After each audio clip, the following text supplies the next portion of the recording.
even in like dating and stuff, like, like I've had guys tell me like, oh, you're just too beautiful, or oh, like, oh, come out with me, like you my trophy. And like, no, I'm not. Like, I'm not a trophy piece. I'm not an object. I don't want to be like objectified. Like, I don't want you taking me places and showing me off like a new car. I'm a person. I'm human. I got feelings. And even though I look like this, like this isn't who I am. Who I am isn't here. The one thing that I hear God says a lot is like, "Oh, I can't afford you." How you know you can't afford me? You're judging me before even getting to know me, and that's not fair. Being a visually appealing person is hard work, and it does become emotionally taxing. I know like people gonna be watching this, and the people that are not so Visually appealing. visual appealing are gonna be like, well, she's not grateful. I wish I had her beauty, and not knowing like what you had to really go through in life, when like your feelings and your emotions Yes. and Like, I've been places and I've had men literally like grope me, touch me, unwarranted, like all kind of shit. And people think just because you're an attractive person or whatever the case may be, that that's like an open door for you to like be all up in my personal space. And I'm not really with all of that. Like, I don't give a fuck how good I look. Don't touch me. Don't.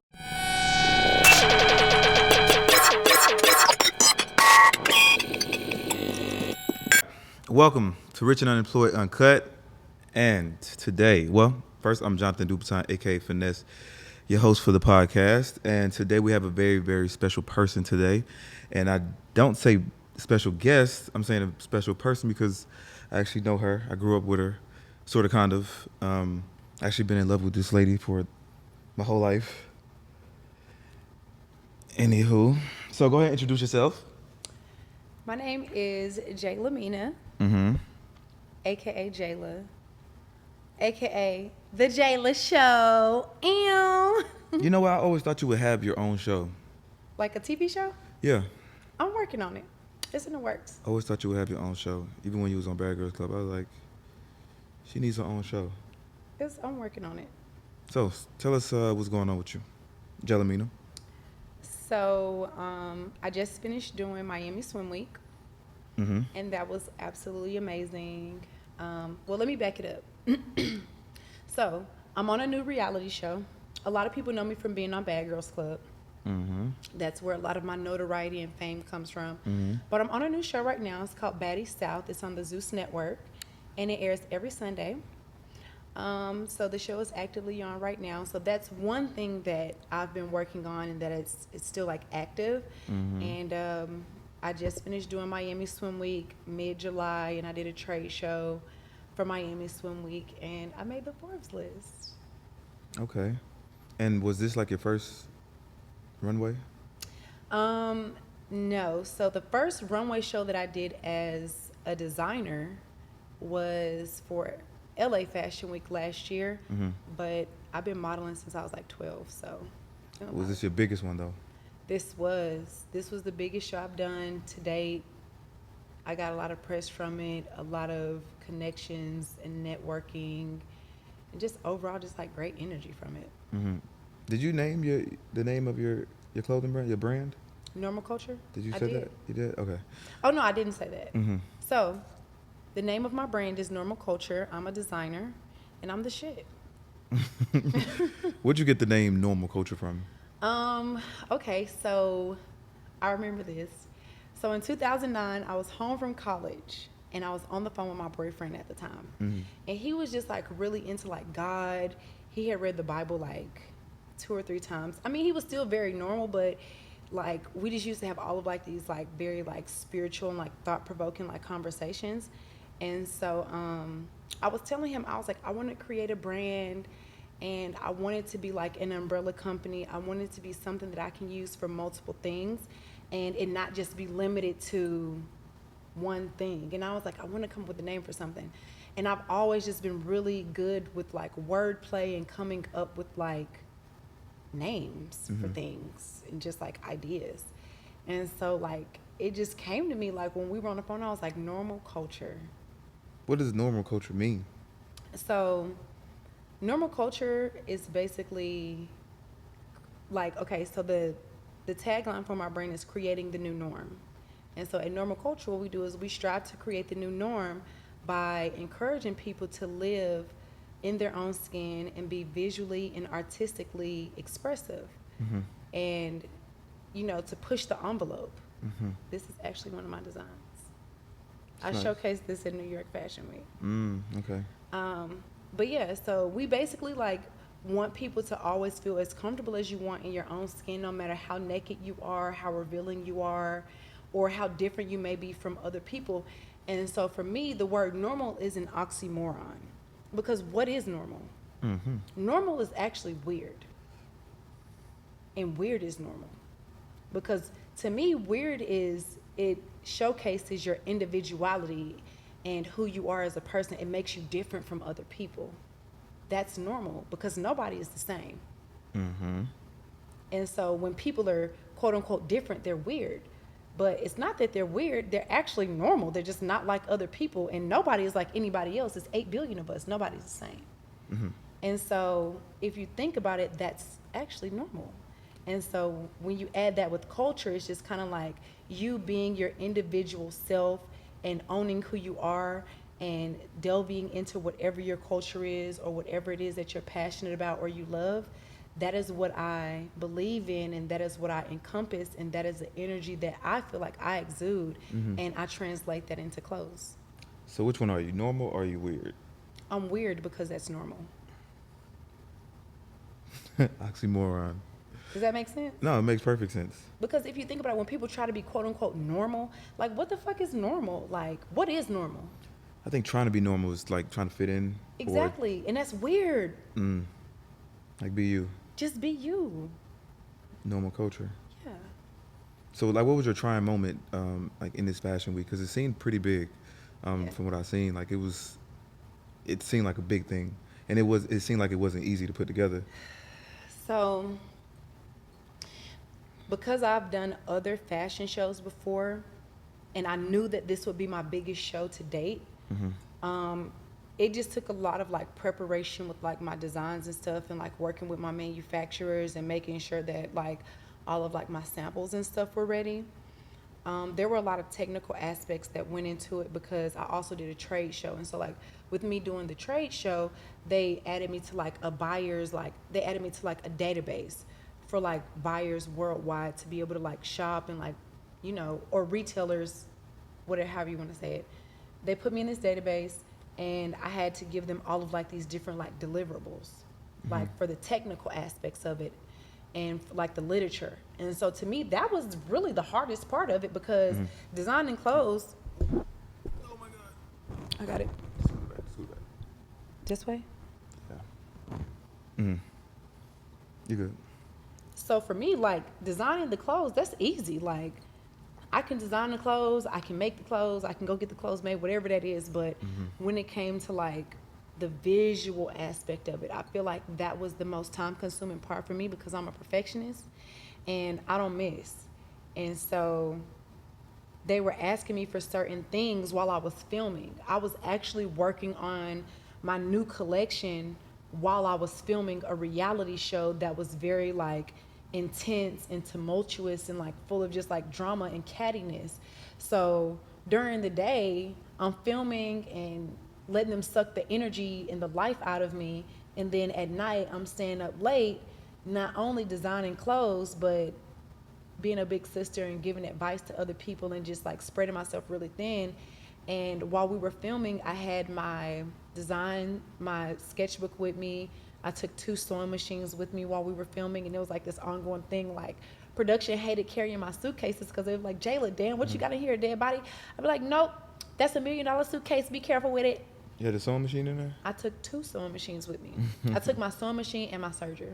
And I had my sketchbooks and stuff with me. And so like on days where it's called dark. So when you're not filming, that's called a dark day. So on dark days or days when we didn't really have a lot to do, or like if we would wrap early, I would have my sewing machine set up to kind of like decompress. Like it's a really good stress reliever for me. And so like sometimes I literally wouldn't be sewing anything specific. I would just be running fabric through the machine, because it gives me a different type of feeling or like there would be like girls that were like on set with us or like the other cast members or whatever, and I would just like make something really quick for them to like try on because it just like made me feel good. So I feel like going into Fashion Week, that was probably the hardest part, just like making sure that the time management was there and I was able to dedicate whatever I needed to while I was filming to that, because that was more important to me than filming. And then just making sure that I was giving them like all of the deliverables and whatever they needed to make sure that I was able to perform to my highest capacity. It's pretty dope. So tell us about Forbes. How did you end up in Forbes? Okay, I'm not gonna cry, but I might. But so basically, like, I never anticipated that. I wasn't looking forward to it. I didn't put it on like my vision board. Now, being in Forbes doesn't mean like you just made it super rich or nothing like that, right? It doesn't mean any of that. It's just you have an article. Yeah. So basically, when I did the fashion show that I did, because it's a really big showcase, they have a lot of different like PR outlets and stuff, and so they do press runs for us. And so Forbes ran an article of the 10 highlights from Miami Swim Week 2022, and I made the list, but I didn't know that I made the list. They don't call you before or tell you anything. So like, I think it was maybe, let's just say the last day of the trade show. I'm sitting on the edge of the bed, tired as fuck in my hotel room, and I just see people like mentioning me and just like reposting stuff, or, you know, I just see a few things. And so I click on one of them, and it said Forbes, like with my name and a few other people's names. I'm like, Forbes, all right, here they go. Like, you know, just like, I'm thinking it's like a bot page or, you know, just a spam page, just like tagging people. And I click it, and it's an article, and it got my name in it and my company, and it's like talking about like my designs, and like I made the top 10 highlights from Fashion Week, and like Pretty Little Thing and Sports Illustrated is on the list. And I cried because it let me know that I was in alignment. It let me know that my hard work wasn't going unnoticed, and that people are seeing me in my most vulnerable and my most genuine state of who I am at the core of my being, and they're recognizing my hard work. And not even knowing like about me being on a reality show or anything like that, like none of that mattered. It was strictly about the fashion show and my designs and the energy that I created, and you know, everything like that. And so when I saw the article, like I said, I'm not gonna lie, I literally cried like 3 times. I cried on the end of the hotel bed, and then I was walking to I think like CVS or something like that, and I cried again, because for me it was just so surreal, because I don't know nobody that don't want to be on a Forbes list, or a Forbes list, or recognized by Forbes to some capacity. If you're an entrepreneur, if you are in business, or if you are just a hardworking individual, you want to make that Forbes list. And so, I mean, I'm 32, so I didn't make 30 under 30, and I was fine with that because I didn't have my sights set on 30 under 30. I didn't have my sights set on this, but to make that list, it just kind of like reconfirmed everything that was already in me that I knew that I didn't even vocalize to other people, if that makes sense. That's pretty dope. Yeah. So tell people where you're from. Tell people like where you grew up at. Because when they look at you, you look so polished. You look like you just been living lavish your whole life, you know, like, but when you see you on TV, you have this side of you like where you're not afraid to punch a bitch. Right. So like, tell people where you from and where that came from. Well, first of all, it's in me, it's not on me. For sure. And I was born in Huntsville, Alabama. And I moved to Atlanta when I was 4. And I grew up on the south side of Atlanta, Clayton County, Riverdale. Point South. Definitely lived on the Parkway. And and so I think that that's where a lot of like my spice comes from, is because growing up in an area like that, people try you, or like, you know, because there's so many different people that started moving to the suburbs late 90s, early 2000s from just like the inner city. And that was definitely like one of those like progressive up and coming black areas for like, I would like to say, like, humbly speaking, like lower middle class to like average middle class families. And I definitely come from humble beginnings. Like, my mom is a single parent.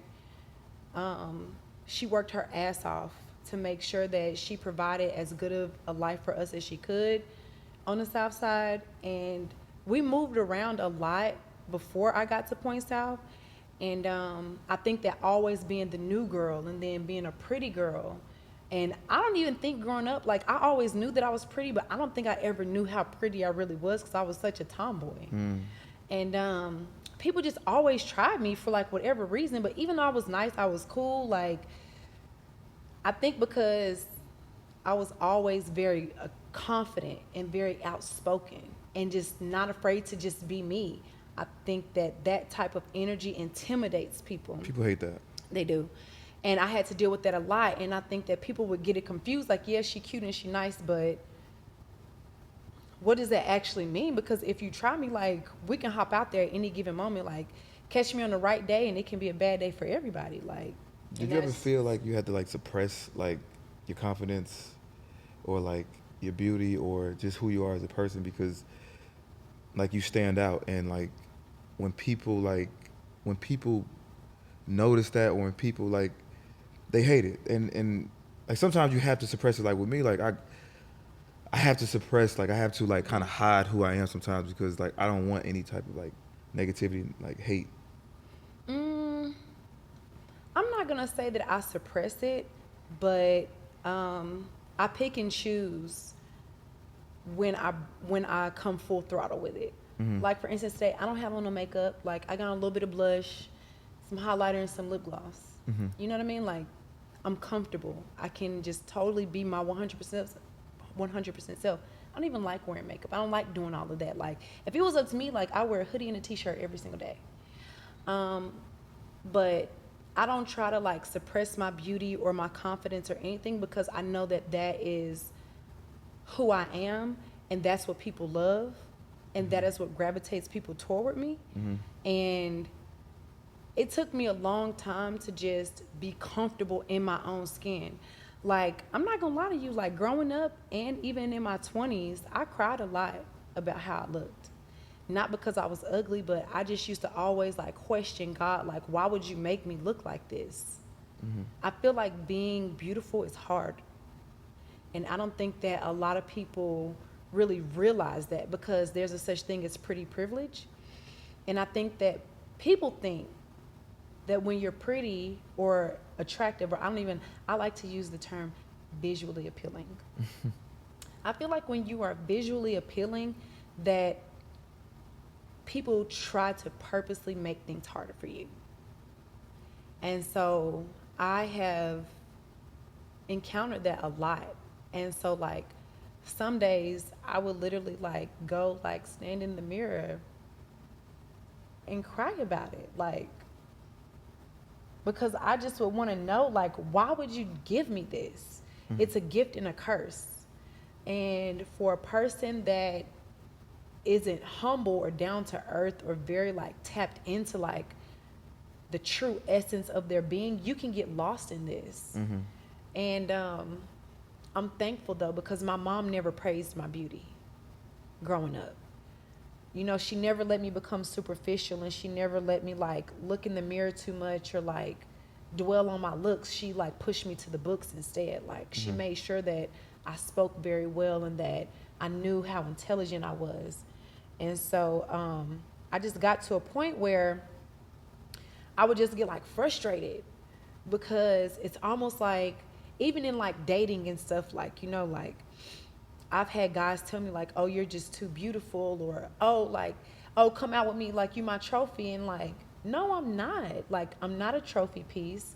I'm not an object. I don't want to be like objectified. Like, I don't want you taking me places and showing me off like a new car.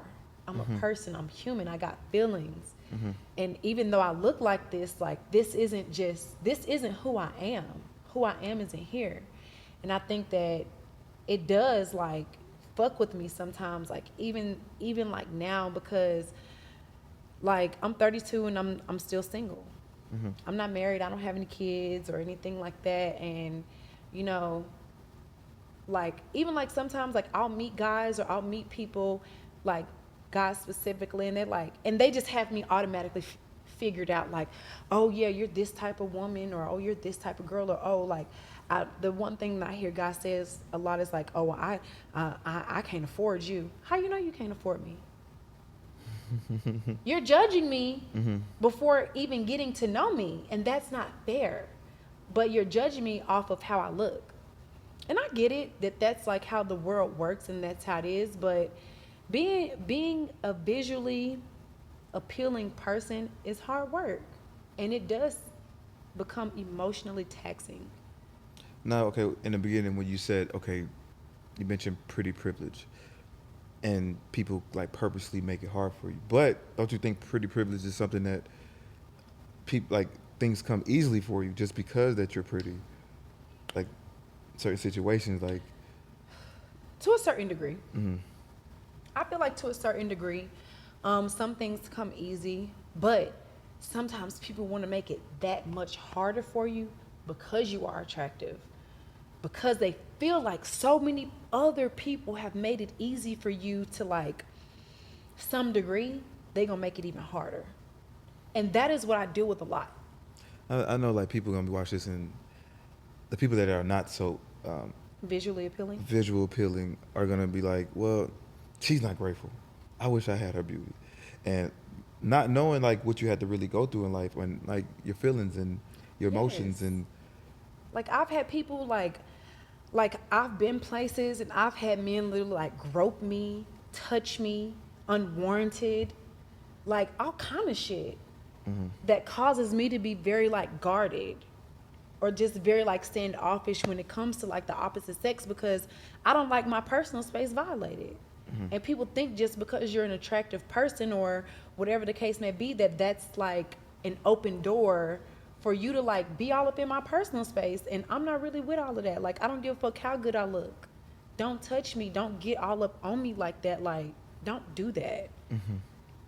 And people think that just because you look good or you fine or like whatever it is, that it's okay to touch you. Like I'm sure, like, because you're a very attractive guy, and I'm sure that you encounter women that might come up to you and they might want to stroke your face, or they might want to touch your chest, or like just, you know, like I'm pretty sure that you encounter people that just want to touch you. I had that before, but I think people say like I look very intimidating, so people don't just. Maybe maybe I need to take a page out your book, because motherfuckers just be walking up to me sometimes, like, and touching me. Like when I had long hair, that was a thing. People would walk up to me and stroke my hair and ask me if it's real or not. And like now that I have waves, like people like now want to touch my waves and just like my face, like, oh my God, your skin is so beautiful, or you are just like whatever it is. And it don't matter if it's men or women, like they just be like flabbergasted, like objectifying me. And I hate it. But I feel like if I couldn't handle it, God wouldn't have given it to me. So I know that it's a part of my life journey, and just me being or becoming as comfortable as I can in my own skin with the beauty that I have, and just putting as much good out into the world as possible. Okay, you talked about guys. So what about women? Do your friends, do you ever feel some type of envy or jealousy from friends or family because of your beauty? Because I know one of your friends, right? One of the friends that you're probably beefing with. And even though you guys are beefing, like she still was like Jelaminah is like, you know, probably one of the prettiest girls in the world. Beautiful, that's what she said. She's probably one of the beautiful girls She in the world. does praise my beauty. She always, Yeah. she would always say, and I don't want to say beef, because I'm not beefing with her. Okay. It's not a beef. I think that we had a very big misunderstanding, and there was a lot of ego involved. And because a good amount of time has passed now, I think that I can't speak for her, I can only speak for myself, but I'll speak for us both in this moment. I think that we're both at a place in our lives where we could revisit and be amicable. Right? But no, always would look at me and she would just be like, Jayla, bitch, you got the perfect face. That's like what she would always say. She'd be like, Jayla, you got the perfect bone structure, bitch. Like, she would just always tell me like how beautiful I was and like how perfect she would say, Jayla, you got a symmetrical face. But I do. But but I never took it as though she was like intimidated by my beauty or anything like that. She just was giving me my flowers. Real recognize real, you know? But you don't get that from everybody. Not all your friends. No. I mean, my friends will tell me how pretty I am. Like when we get dressed to like go out and stuff like that. Or like, let's just say if we go places and like if the conversation comes up or if other people are telling me how pretty I am or whatever. But my other friends never give it up to me the way she does. Now that I think about it, nobody give it up to me the way that she do. Like, she real about it. Like, bitch, you got a perfect face. You got $1 million face. Your shit perfect. Bitches want to look like you. You got a perfect nose. You got cute little almond eyes. You got the cheekbones that they want. You got the lips that they want. Like she just real about it. And my other friends, I think because like a lot of my other friends, if you think about it, have known me my whole life. I don't have a lot of newer friends like in my adult life. Like I do, but whatever. But like they tell me like I look good like when I get dressed. Like we compliment each other, but like she would praise my beauty and I appreciated it because I knew that it was coming from like a genuine place. But we would do that for each other. And yeah, but like when it comes to like my family and like other people, like I come from a very beautiful family. Like my mom would always say that I get my black girl beauty from my dad's side of the family because my dad's my dad's side of the family is Native American. And so that's where I get like the red tone skin and the blonde body hair from, the sandy hair and like my really high cheekbones and like small eyes. I get that from my dad. I don't get that from my mom. I just have like my mom's build. Like me and my mom are like built it, like I have her height and stuff like that. But like my beauty is from my dad and his family. I mean, my mom's family is beautiful too. They're beautiful women. But like my mom is mixed. My daddy a whole nigga out here, you know? If that makes sense. And it doesn't, and it's not to discredit my mom's family, but my mom is not 100% black. But my dad is Native American and black. And so that's where I get it from. Like, there's some beautiful people. And me and my mom, or even me and my cousins, like we would talk about that all the time. But like, my family has never hated on my beauty, ever. My mom's side or my dad's side, they never hated on it. They've never tried to make me feel less than or weird about anything. Like, they love me for me. And then like with my friends, I think over the course of time, now at my big grown age, I have a very solid group of friends that are comfortable with who they are and they're comfortable in their skin. So they not worried about how I look. Just like I'm not worried about how they look. You know what I mean? Like on a superficial like level of life. But yeah, so like when it comes to that, like but I do remember like growing up, being in like high school and like early college years, I would be friends with girls that were jealous of me or that would be intimidated by my beauty. Like when we would go places like, and guys would try to talk to us, you know, they might like a dude and a nigga like me. And then it put me in a weird position because you're my friend and I don't really care. Like, girl, have them. Like, it's plenty of people out here. But like, yeah, like I encountered that a lot. Like, especially like, in my early 20s, I would say like before I did Bad Girls Club, because a lot of the friends that I had before I did Bad Girls Club were girls that I went to like high school and college with, and in Houston, And some of those girls were jealous of me. Even though they probably really loved me as their friend or whatever, but they were intimidated by my beauty because when I go places, I just naturally command a certain level of attention. And it's not because I'm walking in a room screaming it from the rooftop.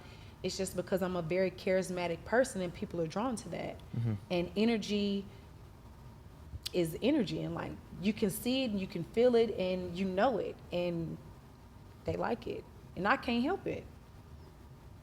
Okay, story time. So, as you, you was when you brought up your family, and you get it from your dad's side. So, while I was doing my prison sentence, Jelaminah told me that Oh my God. she told me that her brother was coming to the same prison that I Yes. was in. I just told the And story the other day. who you told it to? I think, was I telling it to Amber? Either Amber or London. I was Okay. just telling them. So yeah, she told me that her brother was coming to the same prison as me, and I was like, okay, what he Now, looked you were like? going to the same brother as my prison. No, I was there, and I he thought was. he was our, no. He was coming. He was in Oklahoma at the time.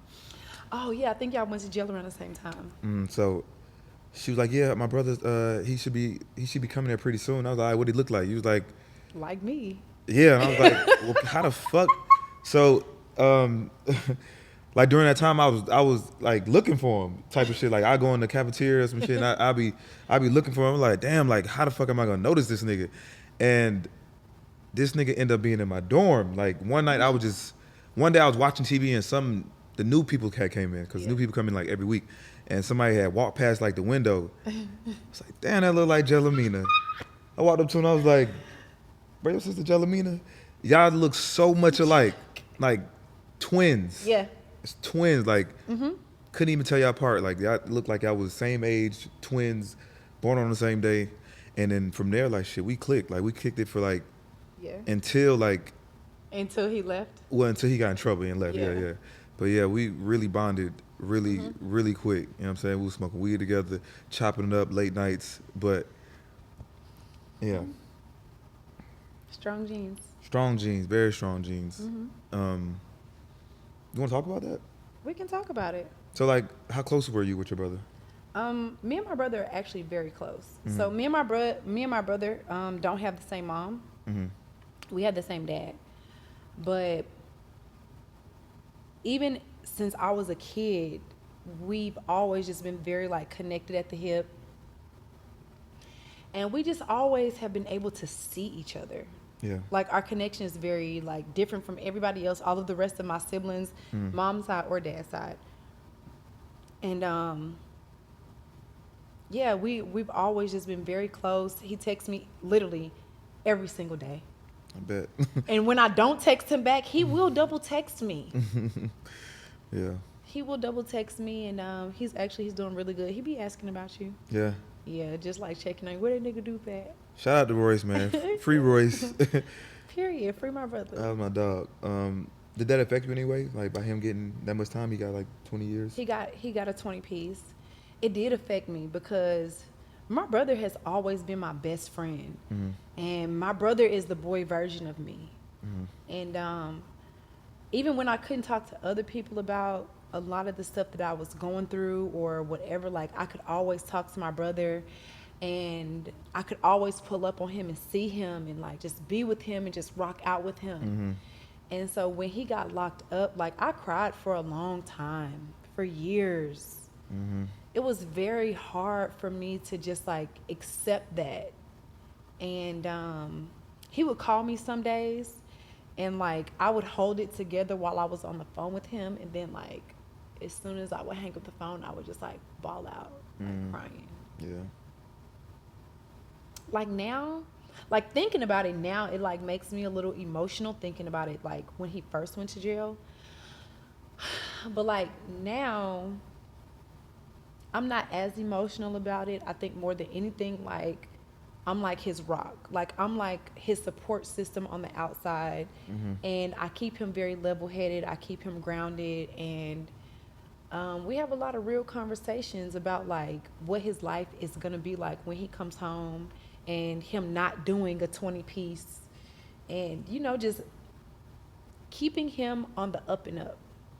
And making sure that I always got his back, because I know if the shoe was on the other foot, my brother would always take care of me. He would always have my back. Like if I was where he is and he was where I was, like he wouldn't turn his back on me. And I know that a lot of times when people go to prison, people turn their back. They forget that people are there. Yeah. And I never wanted to do that to my brother. Mm-hmm. I haven't been to see him physically since he's been locked up because I have a phobia of prisons. Mm-hmm. Where did that phobia come from? So a lot of people in my dad's family have been to prison. Almost everybody. Mm-hmm. Like all of my aunts and uncles have been to prison. A lot of my cousins have been to prison.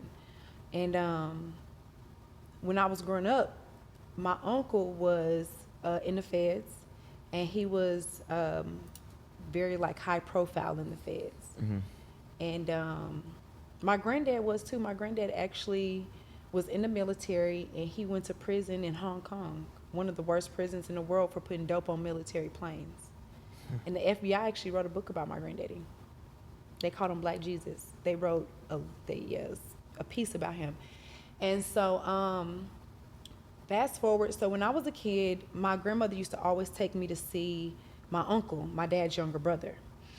And as a kid, you know, like on HBO, you would have like Oz and like all these different shows that showed you like prison and like people getting like raped and like killed and like all this like crazy stuff that I probably shouldn't have been watching that young, but it gave me like a visualization of what could potentially be happening to like my family members. Mm-hmm. And so like when I would go to see them, I would just be like so scared that like we would be like in so like, I mean, you know, because you was there, but like there's like this big room that they pull you into, like, you know, like they have to search you, and then they count your coins, or like, you know how they come in with the bag of quarters for the commissary, like for the vending machines.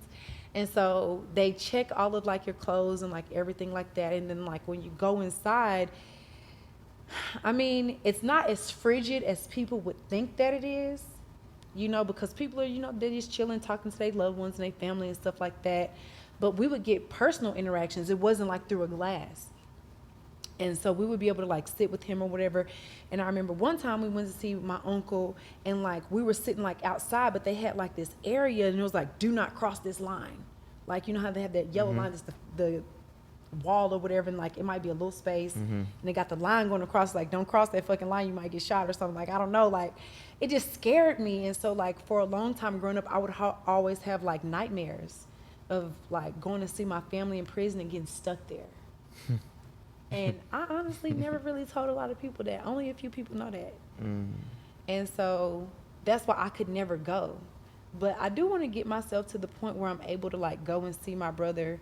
But in retrospect, I don't want to see him in bondage. I want to, like, when I think about my brother, I want to always think about him at his happiest and like being a free man and like, you know, having fun and living his best life.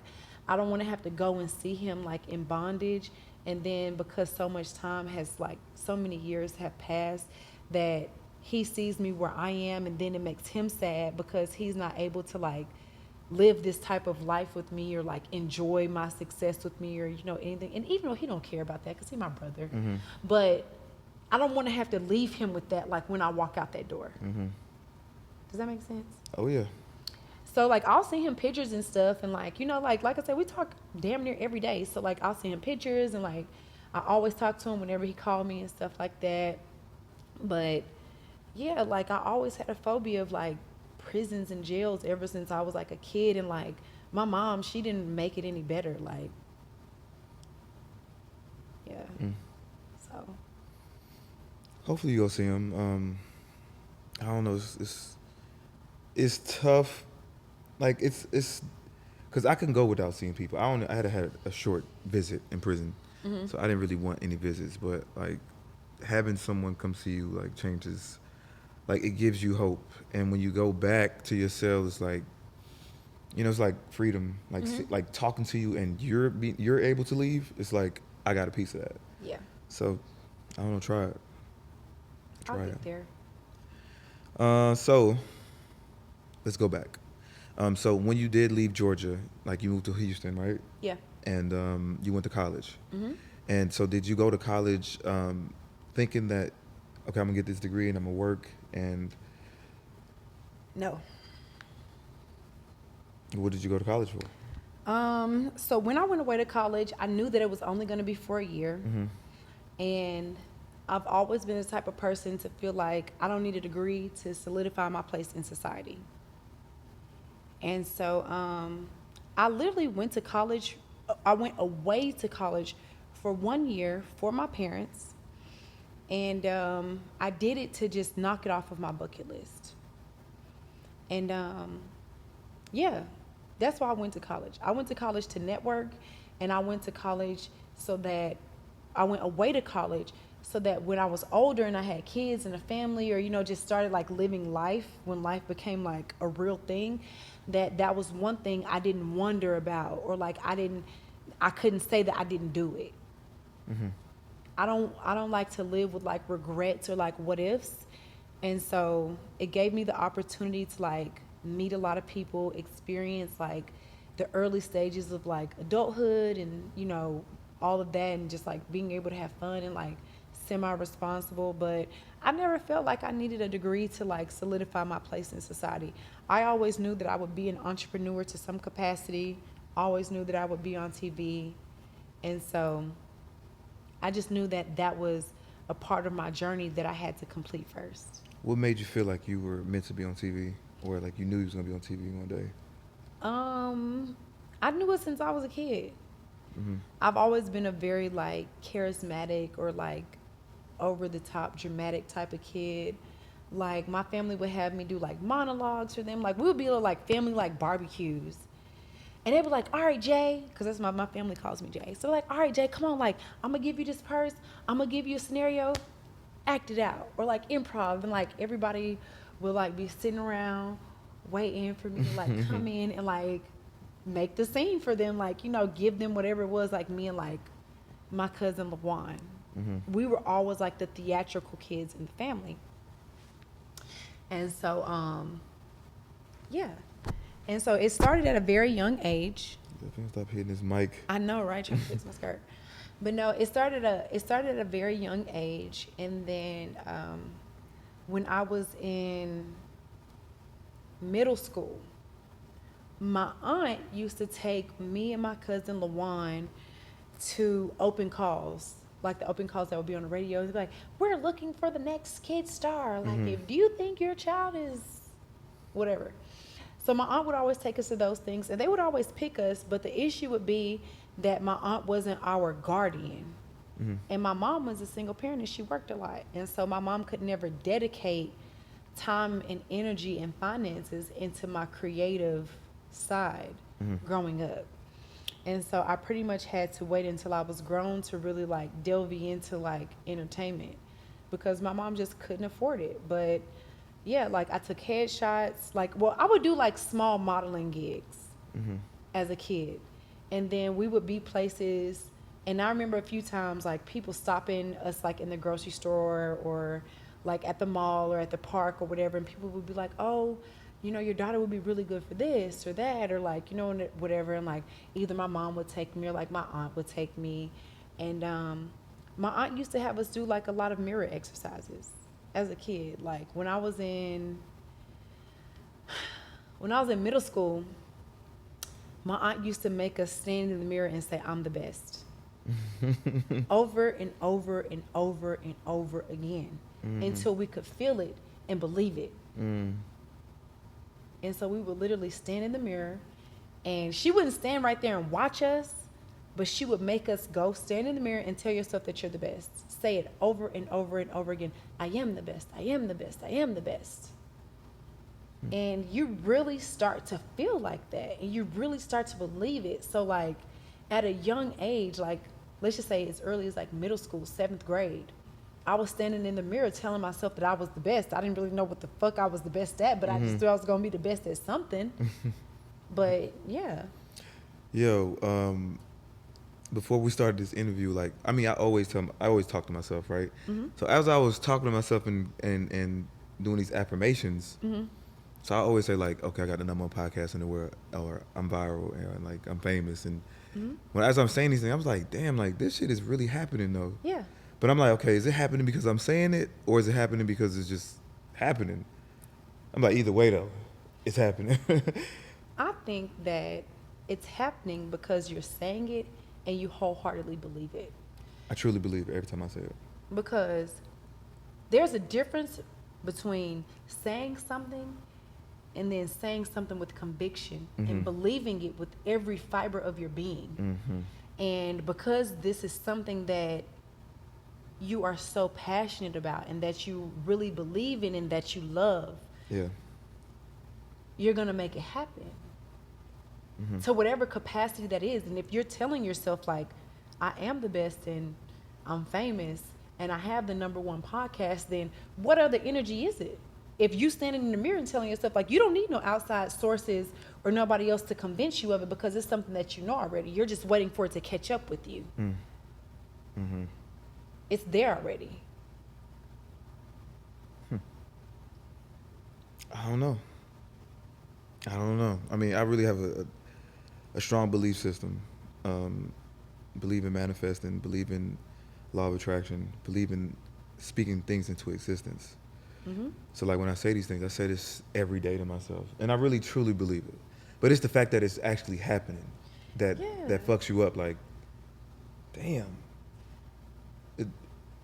I mean, I know it works, but it's the fact that it actually is working. And that you see it. It's tangible. It's like, oh, shit. Yeah. Yeah. You know what's so funny about it? Like, I was actually talking about you and, like your podcast and, like, just you as a person, like, how far you've come over, like, let's just say, like the last year and a half.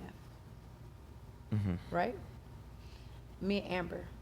And she was just like, Dupe is so tapped in and he's doing really good. And he really is passionate. Like, other people are able to see how passionate you are about what you do. And how amazing it is.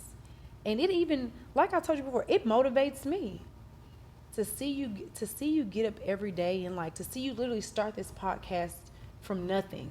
Just like it literally started like as an idea and like something that you just wanted to do, and just to see like how far it's come and to see how many people like, you know, we have different networks and we know a lot of different people, a lot of the people that aren't the same. And so for me to see people that I know that don't know you repost your stuff like on social media, and then I'm having a conversation about like you with them and they like, damn, he's speaking some real shit on here, you know, like just to see like how you are affecting people that you don't even know. And for me to know some of these people or whatever, and just to know other stuff that they have going on, like it's truly amazing and it's admirable.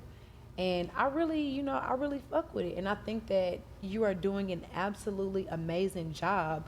And I just really, really can't wait to see where life takes you with this. Because like I always tell you, like I see you being big like a Grant Cardone.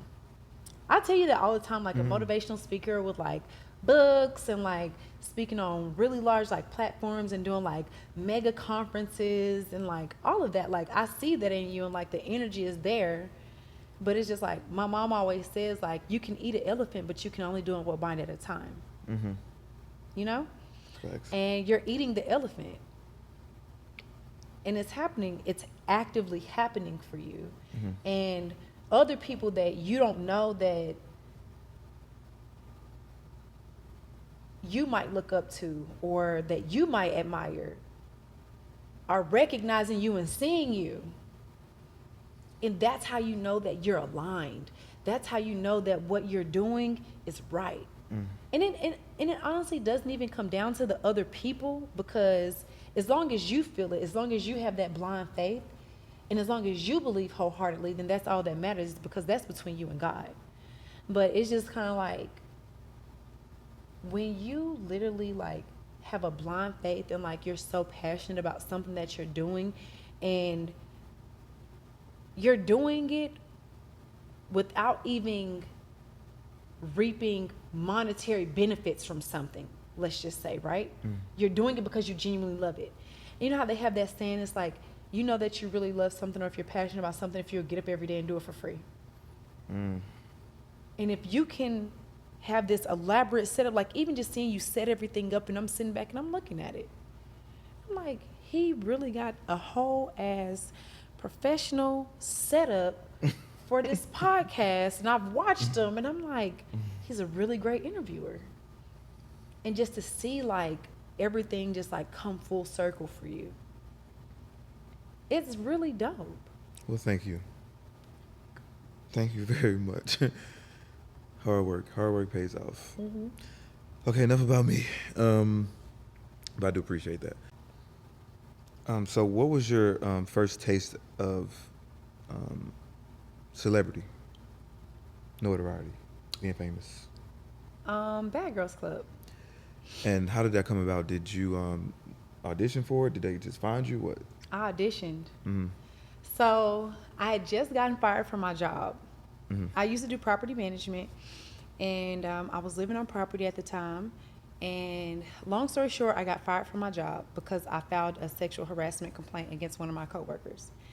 And I ended up going back to school to finish my accounting degree because that's all I knew. Like, was either like school or work. And I knew that if I went to school, then I would be able to like at least work on my degree, and like it would give me something productive to do in the meantime and in between time of figuring out what I wanted to do next. And so I was going to Texas Southern. I was working on my accounting degree, and I was friends with a girl named Faith at the time. Do you remember Faith? Did you get into it with her at a club or something? Maybe that's not her. No. Probably so. Ain't no telling. Was Faith a little overweight? No, that's her sister Grace. Oh, okay. But no, Faith, she was dark skinned. She had glasses. Kind of tomboyish, but she was cool. She's you remember Faith. Mm-hmm. Okay, so Faith called me or kept telling me, because like me and Faith used to like leave school because she went to TSU too.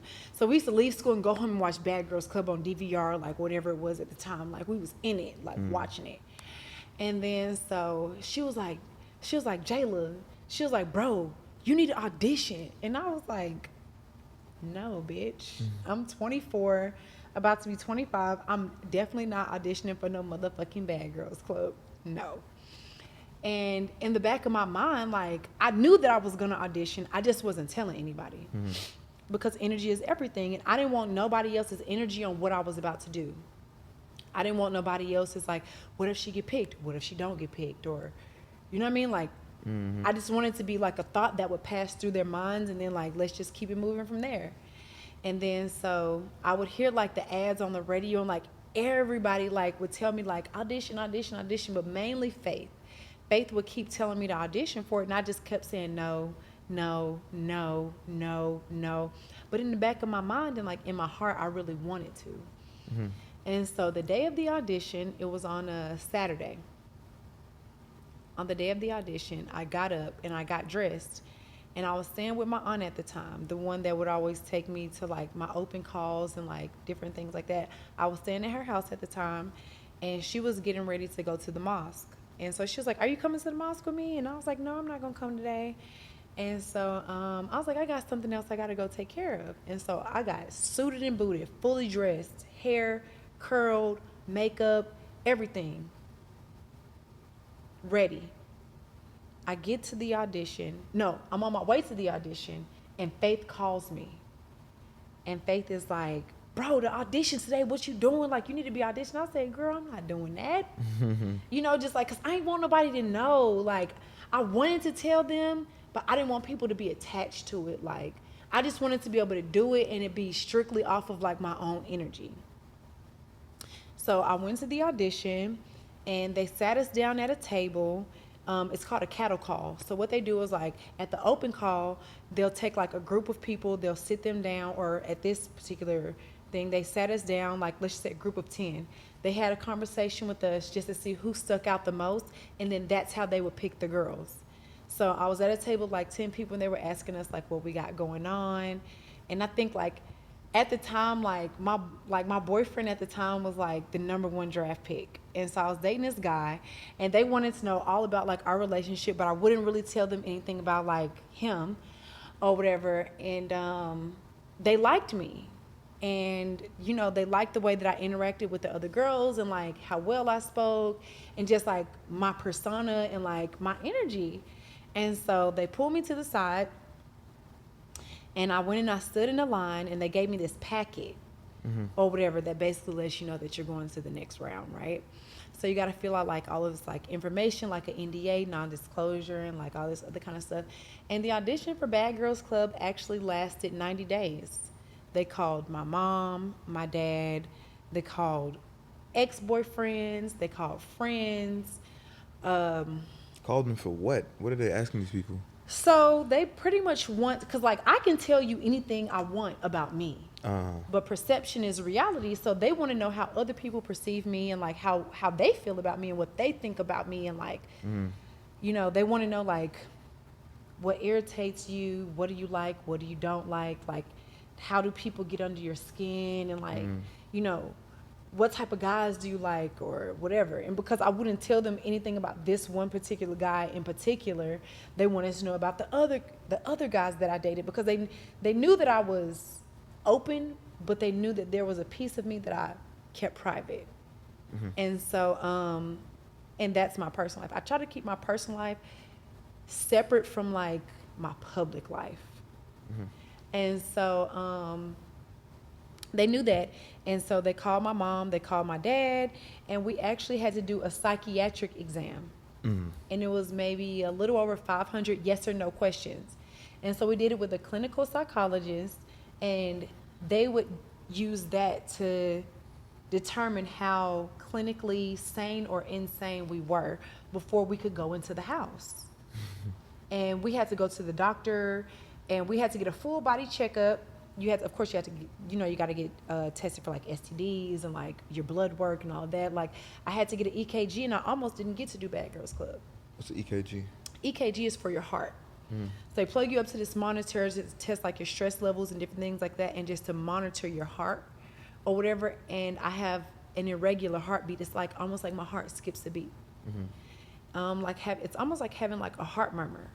And so I was really upset, and I was very sad, because I thought that it was that because my EKG came back irregular, that it was going to keep me from being able to do the show. And long story short, I ended up being able to do the show, and they flew me to LA for my final interview or whatever, which at that point, once they fly you to LA, like you made it, because that's where like the big offices are or whatever. So they fly us to LA, and like that's where I did my psychiatric exam. I did that in LA, and I stayed out there for maybe like a week or so, and I met with them, and everybody just absolutely loved me, and the rest is kind of history from there. What was that experience like, being in the Bad Girls house? What y'all call it? What's the name of it? The house. Okay, the house. What was it like being in the house, being amongst all these new people? Go ahead. So it was very interesting. I think because I come from a very big family that's, predominantly women. My mom has 8 sisters, and I have 4 sisters. So I'm always around women. I have a lot of cousins, stuff like that. So for me, living around a lot of women just came second nature. It didn't bother me at all. But we all came from different walks of life. And I think that was the part that I was very like ignorant or naive to, because I'm a person that just naturally has like a good heart. I'm a very loving person, very fun. And I think that I expected for other people to be like that too, because we've all seen Bad Girls Club. We know how that shit goes. And so we all would say like in the beginning, like we want our season a little bit to, be a little bit different or whatever it is. And I went into it very like blind and naive. And production plays a lot of mind games with you, and you don't really have a lot of freedom dealing with the production company that's over Bad Girls Club. And yeah, it was really like being in jail, honestly. No, I'm serious. So there's no TV, there's one house phone and one computer. And they have a lot of sites like restricted, that you can't like go on certain, like we could not use social media at all. Because you got to think, this was back in 2015. So social media was a thing, but it wasn't like a thing like how it is now. And so We couldn't use our social media. If they found out that we were on social media doing anything, they would block the sites. So they would block us from getting on Instagram, even looking at our Instagram pages like from Google, because you know you can Google it, Yeah. or whatever. And then like let's just say like on the phone, there's a recording that comes on that lets you know like that your calls are going to be recorded or whatever. And if you're talking about anything that is giving away too much of the show, or if you're venting too much or whatever, they can hang up your call. So they would always hang up my calls because I would be on the phone saying like different ideas and things that I wanted to do with the girls like on the show or whatever, or just venting about certain things that had like gone on like with production or whatever. And so in the house we had this thing called the bat phone, right? Remember like on Batman, remember he would get on the bat phone and talk to Alfred. So same concept. So we would get on the bat phone. We never saw production. They were kind of like behind like a green screen, and they would like, there were cameras everywhere. We were always mic'd. Like how you got all these cameras, like let's just say if there would be like cameras hanging from the ceiling, we would be mic'd, and then they might even have somebody over us like this. So you were heavily filmed at all times, and you couldn't do anything or go anywhere without permission, and then it was always supervised. So like there would be days where I would want to get up and go like take a jog. They would follow behind me in the fucking minivan for my jogs. They would follow us if we wanted to go to the park, if we wanted to jog, if I wanted to work out or anything like that. Certain conversations they wouldn't air on TV, like when it came down to like religion and like politics and stuff like that. They told me straight up, you can have these conversations, but we have to keep religion off of TV. Damn. So, you know, there was another girl in the house at the same time that I filmed that was also Muslim, and her family was nation like my family, and my family knew her family.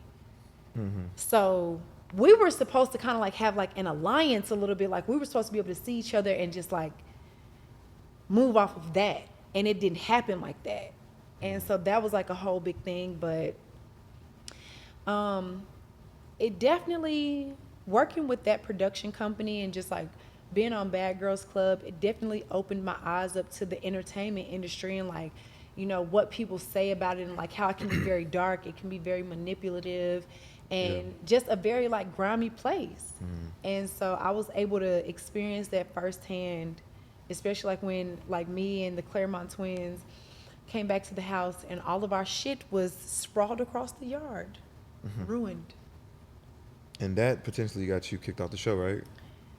That led up to us getting kicked off the show, but we caused havoc. We destroyed the house. We busted windows. We pulled microwave. Like I personally pulled the microwave out of like off the wall. I threw stuff through the windows. I was snatching thermostats and alarm systems. Like, I mean, like whatever we could do to like destroy, whatever we could destroy, we definitely destroyed. They let us wreak havoc for a long time before the police got there. They called the police on y'all. Why they just didn't have like security? There was no controlling us. Security actually attacked me that night because they hire security just from anywhere. And so like on the side of the house, there are no cameras. And because I know how because I know the types of games that security would play, I stripped down into my bra and panties so that they couldn't like grab me and like manhandle me. And when I did that, one of the security guards, he grabbed me and he told me, he was like, I'll fuck you up on the side of this house. Ain't no cameras right here and it'll be nothing you can do about it. And it was a real thing. Like, and they didn't want to give us our phones back. And like, they wanted to record us the next day when we got to the house to like retrieve our belongings. And I'm a few years older than the twins. And I was like, no. I said, y'all kicked us off the show last night. Y'all said we're no longer part of this production. And if you want to record me, you got to give me a consent form. And I'm not consenting to anything. And if you record me, I'm going to sue you. I mean, we still end up suing them regardless. But yeah, there's a lot of smoke and mirrors and just a lot of shit that goes into like being on TV that a lot of people don't realize. And it can be very like emotionally taxing. And after that experience, I went through depression for maybe like 2 years. It took me about 2 years to really get back to me. Real depression. Yeah. Because like I said before, like I don't come from no rich family. Mm-hmm. Everything I had up until that point, I worked for. All my clothes, my shoes, or just like whatever it was, like I made more money working in corporate America than I did on Bad Girls Club. Mm-hmm. And so to know that they played that type of game with us and then filmed it and put it on TV, millions of people can see this and go back and watch it and basically see me be the butt of a joke. Right. It really bothered me. But And I mean, what came from that, like birthed, like so Yeah. many fans, so many people like admired. So like that didn't play a part of like, like you being happy or like. oh, of course I was happy. Mm, But it would be like on the dark days when I'm not working, or like, when I'm just sitting back chilling, or after the show wrapped, or like after they sent us home, like I went back to my mama's house. mm-hmm. I had to go home because they ruined all of my shit, or a lot of the clothes and stuff that I had, they ruined. And you got to think about it. Like I said at the time, I was in college all over again. Even though I was 24, 25, like I was a full-time college student at that point because I had already gotten fired from my job. So Yeah. it was literally like I had hit what I would like to consider rock bottom before the show. And so after the show, like a lot of people don't know, like it's like you film, and then once filming is done, it don't just air the next day. You got to wait months and months and months before it airs. And so you got to be able to take care of yourself or have some type of like routine or some form of normality, in the interim. And that's where it came for me, like the depression came, because I'm like, damn, I just did this show. I don't know how they gonna, portray me. I don't know, I know I carried the show because I just know my personality, and I know what I was able to give them, like the deliverables. But outside of that, like, how are they gonna like portray me? Like, how are they gonna edit these scenes, or, like whatever. Like I was really in my head a lot. And so that was like a really big thing. And because I knew that I wanted to go further in my career, and because I knew that there were more things that I wanted to do, because we took out a lawsuit against the production company, I didn't really know how that was going to affect my career. I didn't know what that was going to do or not do, or like what opportunities that was going to keep me from. And, Bad Girls Club was on Oxygen, and Oxygen is owned by NBC Universal, which is the umbrella company for a lot of the major networks. Viacom, BT, and like all these, I don't know if BT, but I know like Viacom for sure. And a lot of networks are under like Viacom. And if I'm not mistaken, I think Viacom is under NBC Universal. But saying that, say NBC Universal is a big umbrella company, and they have a lot of networks underneath them. And Oxygen was one of the networks underneath them. And so when you go against the grain and you take out a lawsuit Right. against the big boys, against the Jews, that's a thing. Like you could potentially never work in Hollywood again. And so and that's where my mind was like, damn, like I've always wanted to be famous. I've always wanted to be on TV. Like this was my moment. Did I ruin it? Did I fuck up? Or like, could I have, held my tongue a little bit just to stay on the show? Or like, but no, they really play with me. So like, no, like everything happened the way that it was supposed to. And like, yeah, it was a lot.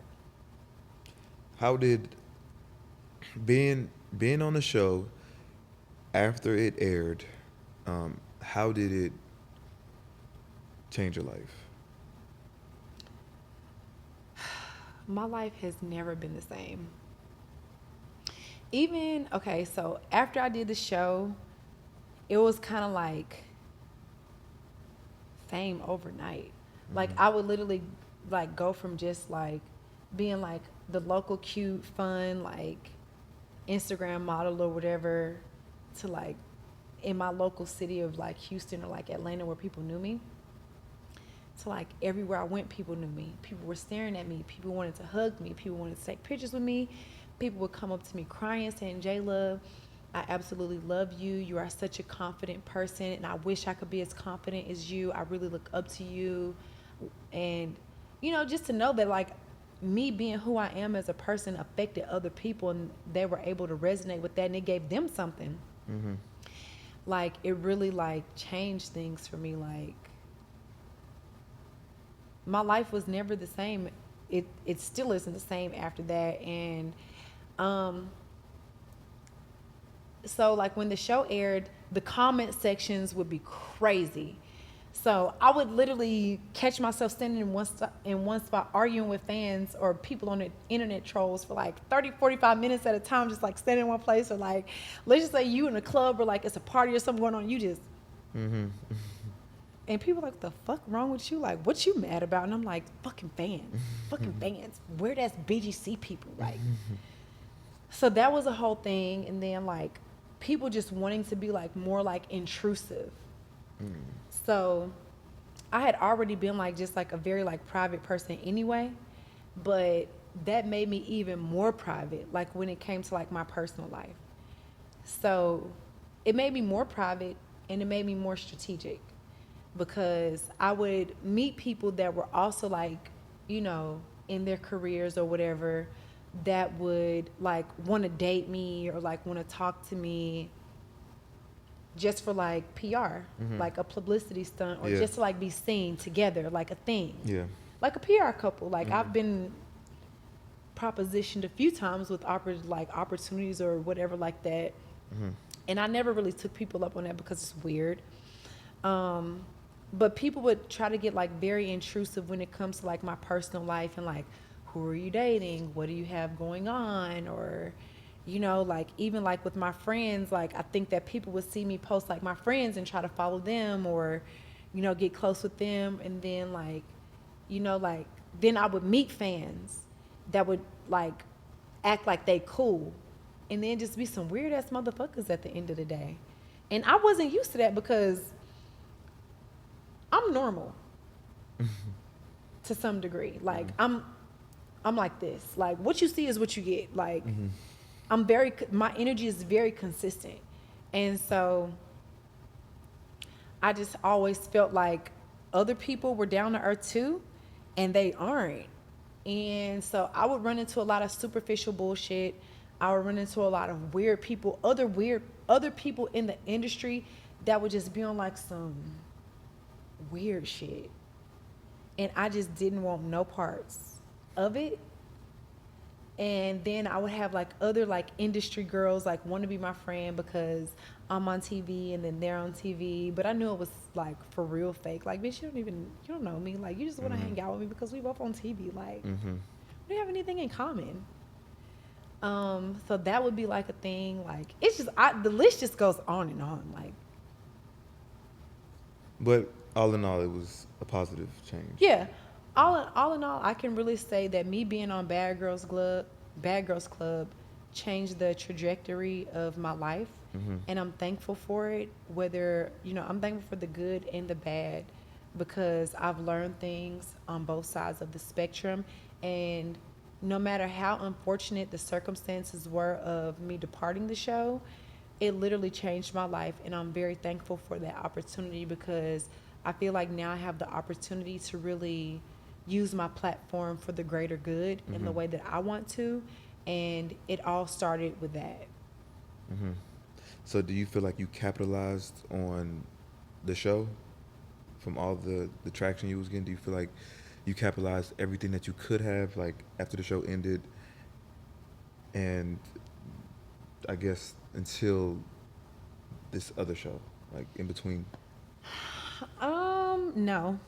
I feel like there are more things that I could have done. I could have put myself out there more in the interim. Like after Bad Girls Club or between Bad Girls Club and Baddies, there's probably more things that I could have done, but because Bad Girls Club left such a sour taste in my mouth, I never even wanted to do reality TV again. I never planned on doing it again.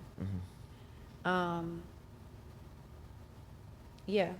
But I do think a lot of really great opportunities came from me being on the show, and it opened a lot of doors for me. And I've been able to make a lot of connections with a lot of really solid and powerful people along the way. And I will always be forever grateful. Even though I can't stand that group of people, that production company, which I won't say the name, but even though like I have my own like thing with them, like I feel like I will always have a piece of me that will always be appreciative for them taking young 24-year-old Jayla from TSU to the next level and giving me the opportunity to really show the world what I got. Okay, so you said that you wasn't considering ever doing reality TV anymore. So how did or what made you? Do it again. Yes, what made you do it again? Baddies South. Yeah. Like, You know the name of the show. Quit playing. You so fake. Don't even do that. Daddy South. Natalie. Natalie Nunn. Natalie motherfucking Nunn. But no, so after we broke up, me and you, me and Natalie got really, really close. And well, I had already knew Natalie. So when I first met Natalie was in 2016. We did a hair shoot together for a really big hair company out of Houston. And so it was the first time I had met her, and I always loved her. I just thought she was so amazing. And fast forward in 2019, she invited me on one of her girls' trips, and we went to Dubai, and it was bomb. And a lot of shit happened on that trip, and I said that I would never fuck with her again after that. And time had passed, and I was like, oh, you know, whatever. It wasn't that deep, whatever. And fast forward to 2021. I was at my apartment in New York. Well, at the time, I had an apartment in New York, and I had my apartment in LA. But I hadn't fully moved out of my apartment in New York yet. I still had it. And so one day, I'm in my apartment with my homegirl, and Natalie texts me out of nowhere, and she was like, bitch, I'm going to Africa. Let's just say today might be like Thursday, right? She texted me, was like, I'm going to Africa next week. I'm going to Africa on Tuesday. Bitch, we leaving for Africa on Tuesday. You coming? The fuck do you mean am I coming? It's Africa. I ain't never been there before. A trip you can't turn down. Yes, I'm coming. And so I ended up going to Nigeria with Natalie last year. And it was just still very surface level, our friendship was. And when we got back from Africa, we landed in Atlanta. And remember, I called you? And so, like, when I hung up with you, I had a breakdown in the airport. And Natalie was there for me. And I just told her a lot of the stuff that I was going through at the time. And, like, you know, I was just really vulnerable with her. And she cried and I cried. And, like, we had this whole moment at the international terminal. And it was early in the morning. And I feel like that changed the dynamic of our friendship. It let me really see who she was as a woman. Right. Not this persona. And not the TV persona. And that is what made me like really fuck with her. And so because I think that me and Natalie had started developing like this friendship and like a sisterhood, she wanted me there with her. Like, she wanted me to be on Baddies with her. And she knew that I deserved another opportunity to, like, show the world what I was capable of. And so fast forward to now. The opportunity presented itself, and it made sense for her team and then for me. And here we are. Now, I don't know how much you can speak on the show, because it's not. I mean. Okay, so like the difference between Bad Girls Club and this show, what the comparison between the 24-year-old Jelaminah and the 32-year-old Jelaminah, like you being on the show. I mean, from what I see, it's like you're more like the big sister auntie situation. I said auntie. It was giving auntie. It's giving rich fine auntie. I mean, yeah. I mean, I guess because you're hanging with Shawn, Krishan. Yeah. and she's really young, so it's like, Yeah. so like, yeah. Speak about like your experience on the show now.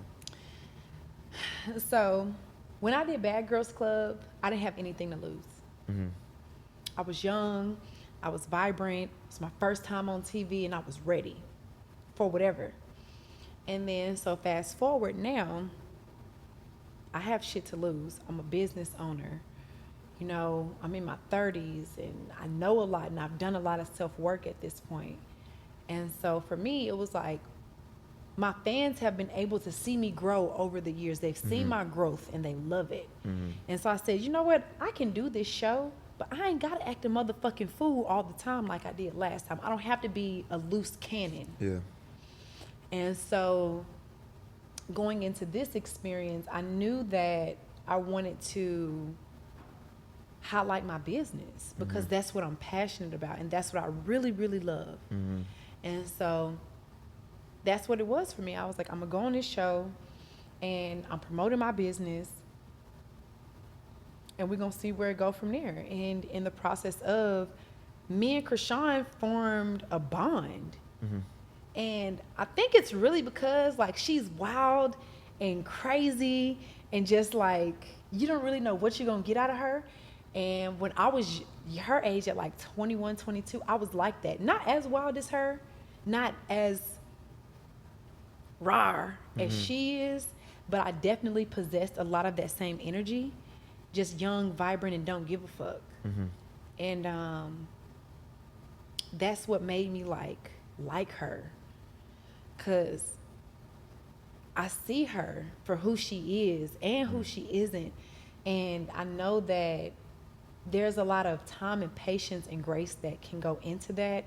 And if people just give her a little bit of a listening ear, or if they're just a little bit patient with her, like you can learn a lot from her. And she's so amazing. And so like for her to gravitate toward me over a lot of the other people on the show, like I really enjoyed it because it did become like a sisterhood between us.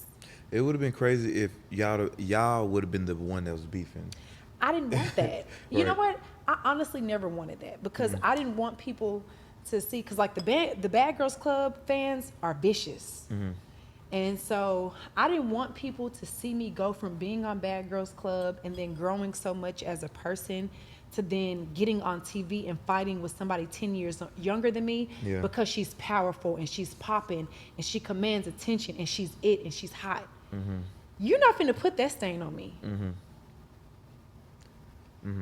And so for me, I'm like, I don't have to fight with her. Like, we can get along, and I like her and she like me, and we cool. Like, we don't always agree on everything, but she can speak her piece and I can speak my piece, and like whatever comes on the in between. But this my little bitch right here, and like she fuck with me and I fuck with her, and it is what it is. Like literally, like while we were filming, this girl slept in my bed every single night. Even though like on the show, like I had my own room, like I was always designated my own room. Krishan slept in my room every single night. My suitcases would be open. She'd be like, Jayla, what you got up in here? Like, I need something to wear. What you got? You got some clothes? Give me an outfit. Like, I'll get dressed, and she'd be like, nah, that's cute. Let me wear that. And so it literally became like a big sister, little sister thing. And like, even like when production couldn't reason with her, like talk to her, I'd be like, y'all just give me a second. Y'all know she don't like y'all for real, but y'all know she fuck with me. So just let me talk to her real quick. I got y'all. I'm gonna help y'all out a little bit. So like, I would be like the liaison between, sometimes, not all the time, but like sometimes I would be like the liaison between like her and production. Like when she would be just like, wow, acting crazy. I'd be like, Krishan, bitch, let's film this scene. Fuck these bitches. We don't like them for real, but let's just get this scene out the way so we can be done with this shit. Like, let's just do what we gotta do. And she'd be like, all right, fuck it, Jayla. Let's just, come on.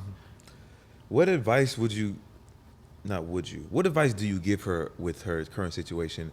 It's all over the internet. It seems like she's she's the toxic one, and being a big sister to her. Like, what advice do you give to her as a young woman dealing with that? I feel like, of course, like I always would tell her, put yourself first. Don't ever feel like you need him, because you don't. Mm-hmm. Respectfully speaking. And I've hung out with him a few times, and he's really cool. Like, he's a good guy. I don't have nothing bad to say about him. Like, anytime we've ever hung out, like, as a group, like, he's always had the utmost respect for me. Mm-hmm. And he's never, like, said anything crazy. Like, he's cool as fuck. But one thing I don't do is I don't believe in getting into other people's, like, relationship issues. I don't get in grown folks' business. Mm-hmm. If she was to come to me and ask me for my advice on something, then I'll give it to her. But I don't believe in giving people unwarranted advice, especially when it comes to, like, relationships, because relationships are tough. Mm-hmm. And it's a lot that goes into that, especially, like, when you love somebody. It's kind of hard to listen to your friends or even your family when it comes to, like, your heart.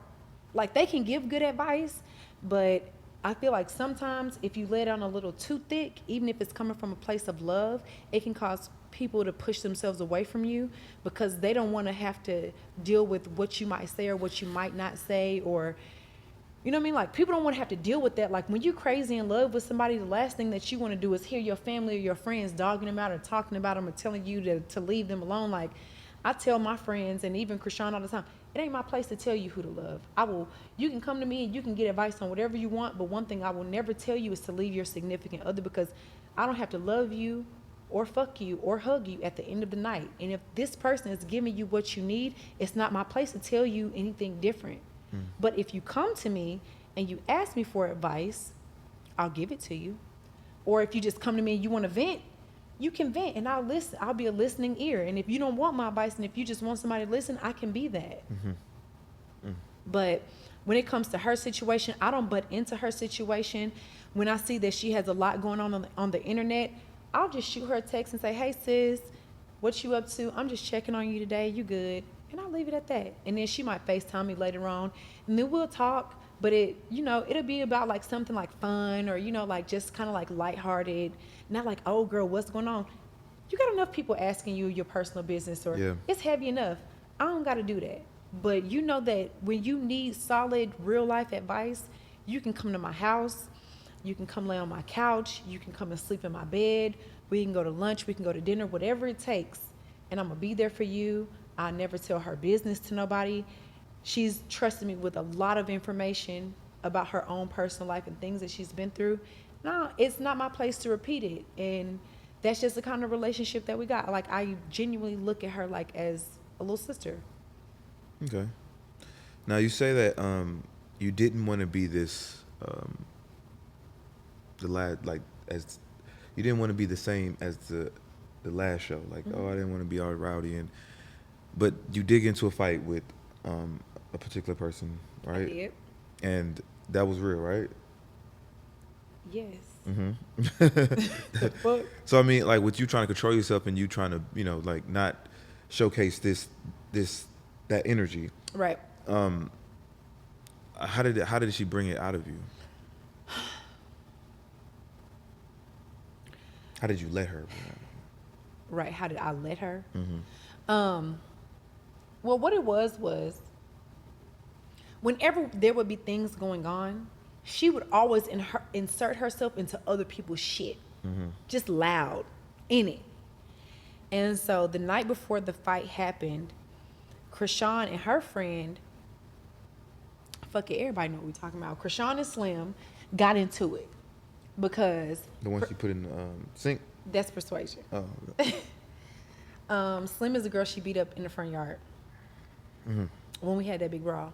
So basically, Shawn and Slim got into it the night before because Natalie and a few of the other girls were going out. And we had just finished wrapping up interviews, and Natalie did not invite us out with them because they didn't want to have to baby Shawn, or they didn't want to have to deal with her antics because she's a lot sometimes.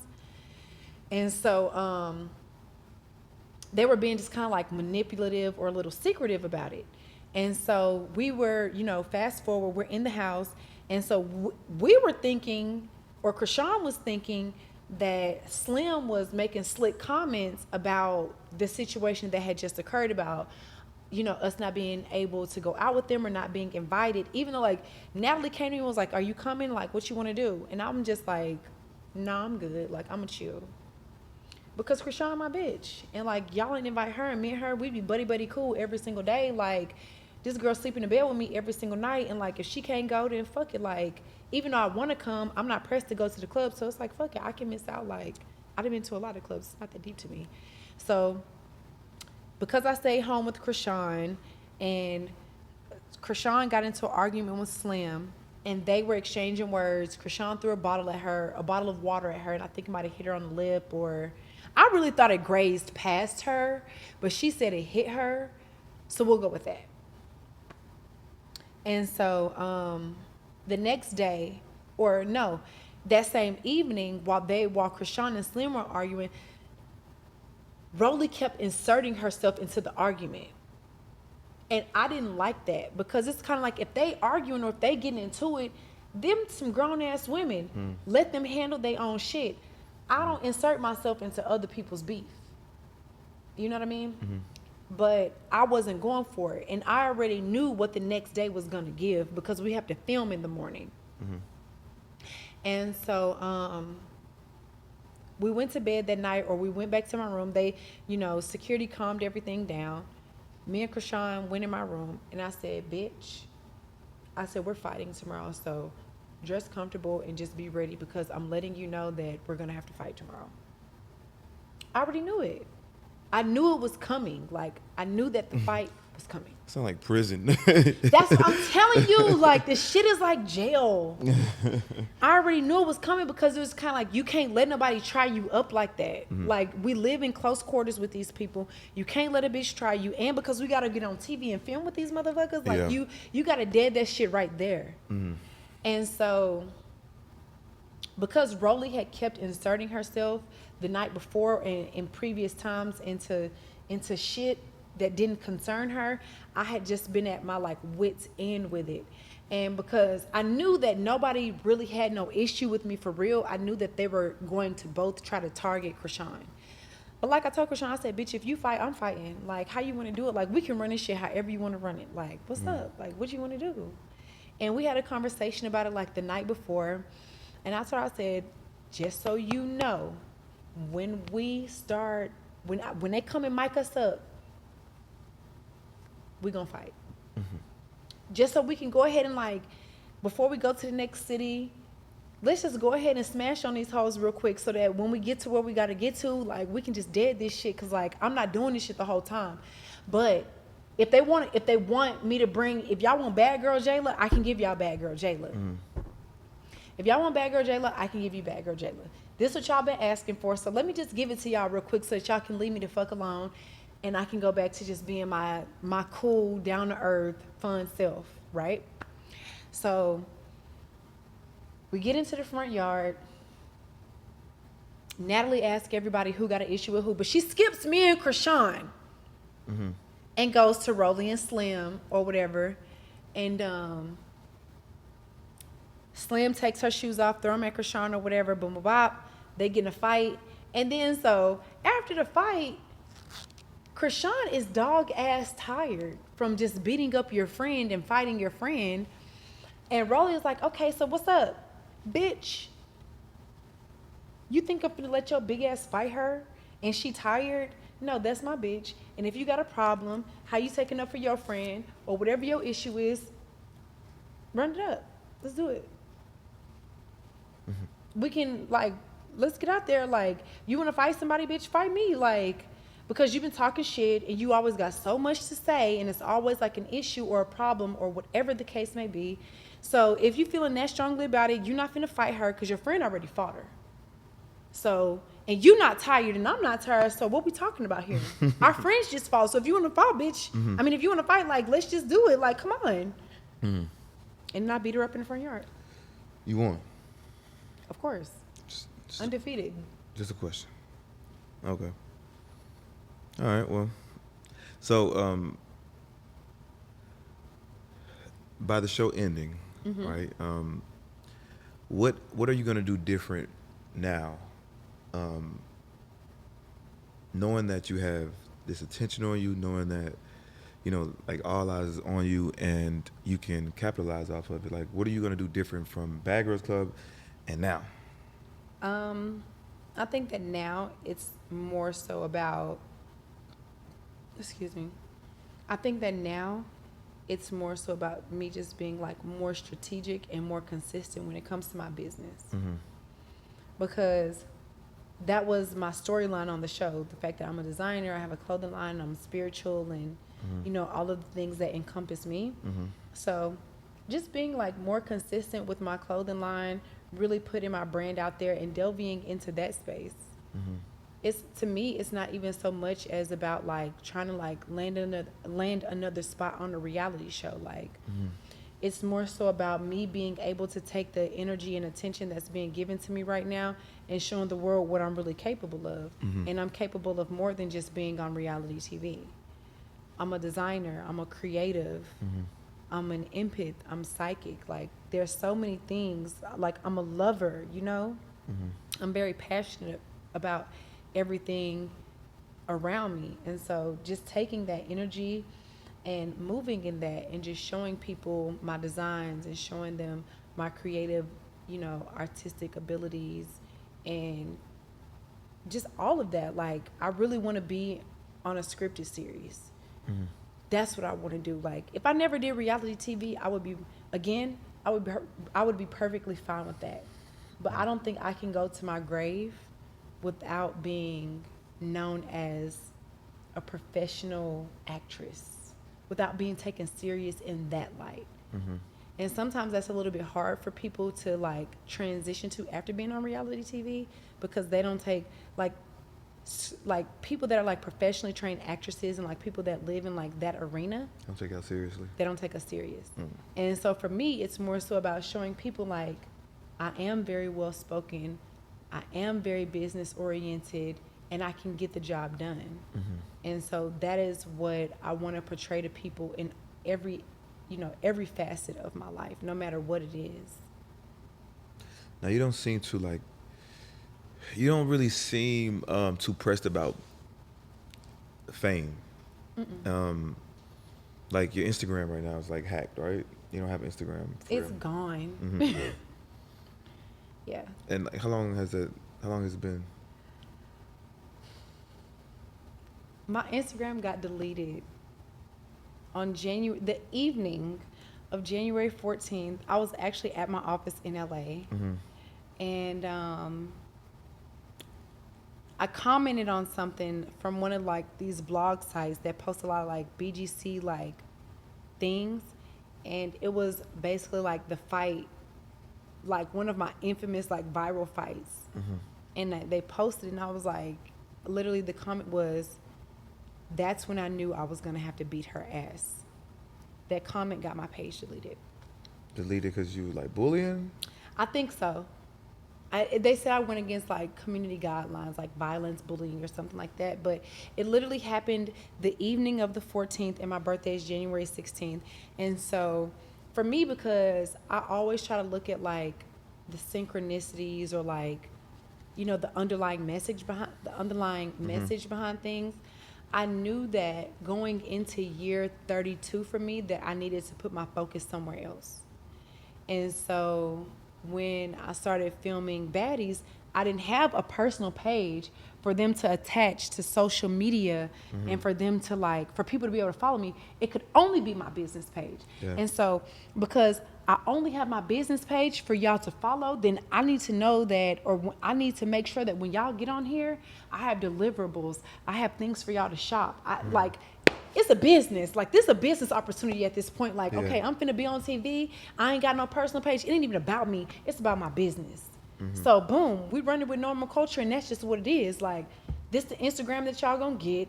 This is what y'all promoting. Like, when we started filming Baddies, I had 5,500 followers. I'm at 90,000 followers. I didn't know that. And the show ain't even off. The show's still on. We didn't even film the reunion yet. So, with that being said, Like, you do the numbers.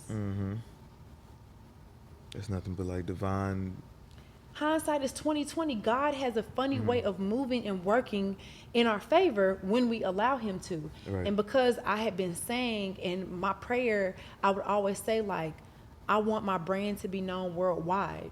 And I want people to not only follow my brand, but shop with my brand. And I want so many customers and I want so much business that I don't even have room to receive it, that it forces me to expand. It forces me to elevate everything around me. And that is what's happening. And so because that's happening and because God is answering my prayers, I knew that it was nothing but God that took my page away from me, because it's like, I love social media. When I worked in corporate America and when I worked in like leasing and stuff like that, like I would get in trouble at work for being on social media. Social media has always been a thing for me, not because like, well, yeah, because, but I'm just like, okay, social media has always been a thing for me. Before we knew what the Instagram algorithm was, I had already figured it out working in corporate America. I figured out the times to post based off of when I would be up, when I would be at work, when I could take a break, when my pictures got the most likes and, you know, comments and things like that. And so when my person, and I've always been a person that put a lot of time and energy into my personal brand because I love myself. And when my personal brand got snatched down 2 days before my birthday, at the beginning of my new like natal year, I said, okay, so year 32 is going to be different for me. It's not about me putting my focus on my personal brand anymore because I put a lot of time and energy into that. Now it's about taking my business brand and turning that up. Let me put some attention into that because I'm still going to be on social media. But if I'm going to be on social media from this page, I need to be doing something with it, and I need to make sure that I'm giving the people something that they can follow and something that captivates them or something that they can resonate with that's going to make them want to keep coming back. And so that's basically like what I did with Normal Culture, and now we at 90K. Congratulations. Thank you. I know the first time that you was on the Bad Girl Club, I think your page jumped to like 200,000 or something like that. Yeah, I went from. You went from like 5,000. I had more than 5,000. I was at 11,000. I was like at 11 or 12,000 before I did Bad Girls Club, and then by the time my page got deleted, I was at 225,000. God is good. So let's speak about your spirituality. All right. Yeah. Shout out to 19 Crimes. This is the wine we sipping on tonight. Has a very unique taste. I love it actually. It's my second time drinking it. This is, I think, my second time having it as well, and I didn't even know that you could scan the QR code on the back and it tells like a whole story. So yeah, shout out to Snoop Dogg for that. Shout out to Snoop Dogg. Period. Church. Yeah, so I want to speak about your spirituality because you're really big on manifesting. You have powers, right? Yes. She has powers. She can read the. Why are you laughing? No, I'm not laughing. I'm sorry. I'm an artist, and I'm sensitive about my shit. Okay.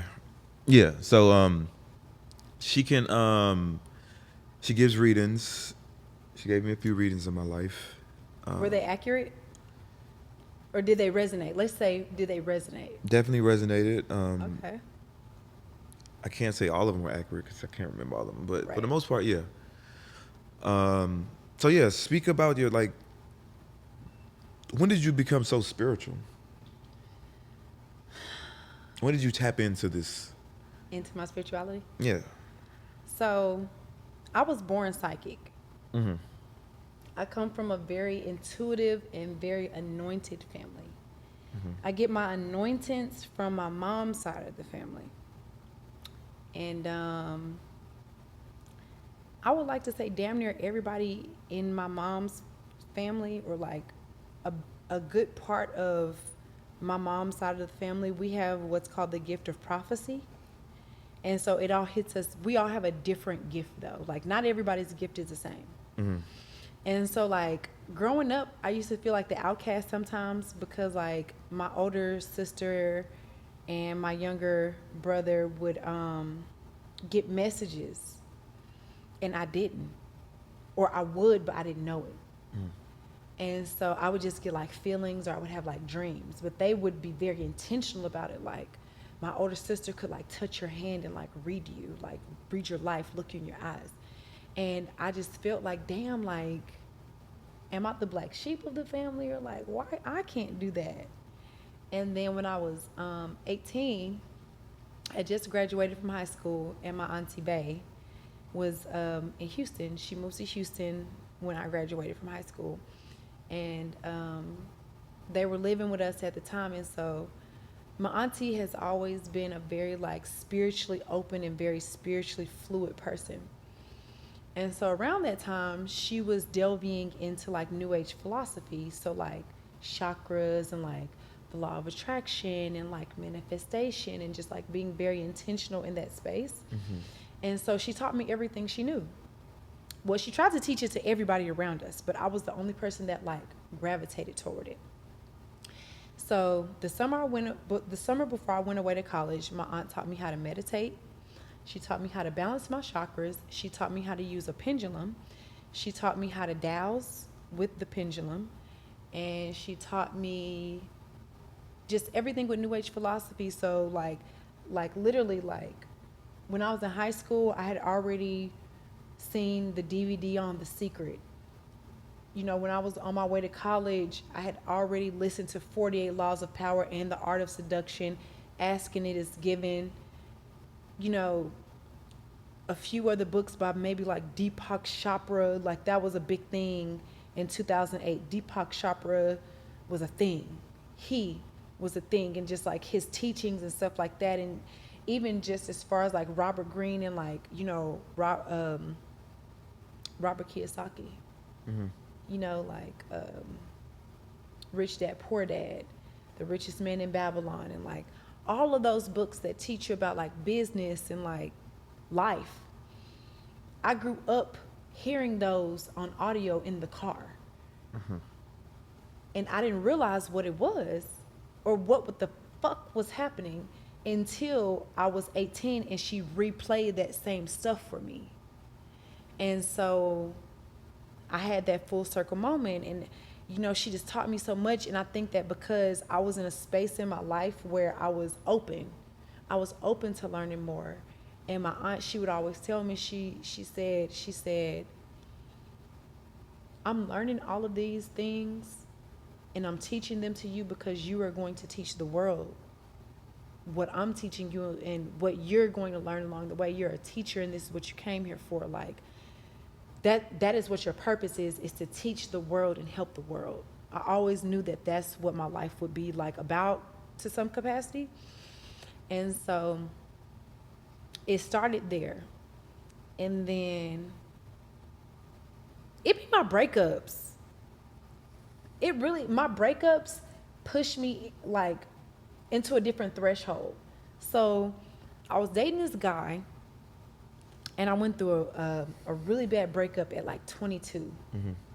And I just didn't want to live without him. Like I think around that time, like the Beyonce album was out, and it's like, I'd rather die young than live my life without you. And like, I wasn't going to kill myself or commit suicide or anything like that, but I did not want to live without this nigga. Like, I loved him. And so, at the time, like I lived in Houston, my aunt lived in Houston, and we would do like different things. Like we would meditate together. I've done past life regressions before. I've done guided meditations. I've done hypnosis. I used to go to this class with my aunt where we tap. You tap certain parts of your body to release the energy or to release stress out of certain areas in your body. Like you tap here and here, here, and like just different things or whatever. And it helps you release certain things and, you know, like whatever that was, like different modalities. So, you know, help you feel better. And so I started reading this paper that they had in Houston at the time, or a publication rather. It was called the Indigo Sun. And so they were very into like holistics. The whole magazine, they had like holistic doctors and like astrologers and like dog whisperers and like, you know, holistic places where you could take your animals to get like treatments and stuff like that. It was just like great, you know? And so I was looking at this paper, and there was a column in it that an astrologer would put out. It was called Writings in the Sky. And so he would put out a column with your monthly like horoscope and like the best dates to do certain things, right? And so I wanted him to read me, but I was like, before I give this man my money, or before I give this person my money to read me, like, let me just follow it for a little bit, and like, let me look at his website to see like how it resonates with my spirit. And so I have an astrologer, and he's been reading me since I was 22. And I found him in the Indigo Sun because me and my aunt used to go to like spiritual stores and stuff like that, and they had the paper there, and I would always get it and like, you know, keep up with them. And I think that over the years, like even when I went away to college, like I would listen to like guided meditations, and I would meditate, and I would even sleep, like, you know, like with my nature sounds and stuff like that. I would do that back then. And I would read a lot of different like self-help books. As a freshman in college, I didn't really know what the fuck I was reading, but my auntie gave it to me, so I knew it was good. I knew it could help me in some kind of way. And I was just open. I was always like a student of the game. Like I always wanted to like be better to some capacity. Like I knew that like there was more. And that's where it really, really started for me. The summer I graduated from high school, and then it went to the next level when I was 22. And he would read me, and I wouldn't get a lot of readings. I would just tap in like once a year, twice a year, just to get like a refresher, like twice a year. And he would tell me certain things, and I wouldn't pay attention to it, or I would listen to it. It would just kind of go through one ear and like out the other, because they were very like non-conventional like readings. And so I would say just throughout my 20s, I just started like listening to my intuition more. I started, you know how they say like your gut feeling keeps you alive?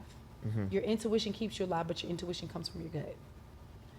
And I was like, damn, that's a real thing. Like I would think back to certain scenarios in my life where I didn't listen to my gut, and I would always like kick myself after. And so around the age of like, I would say 24, 25, somewhere up in there, that time frame, I just started listening to my gut more.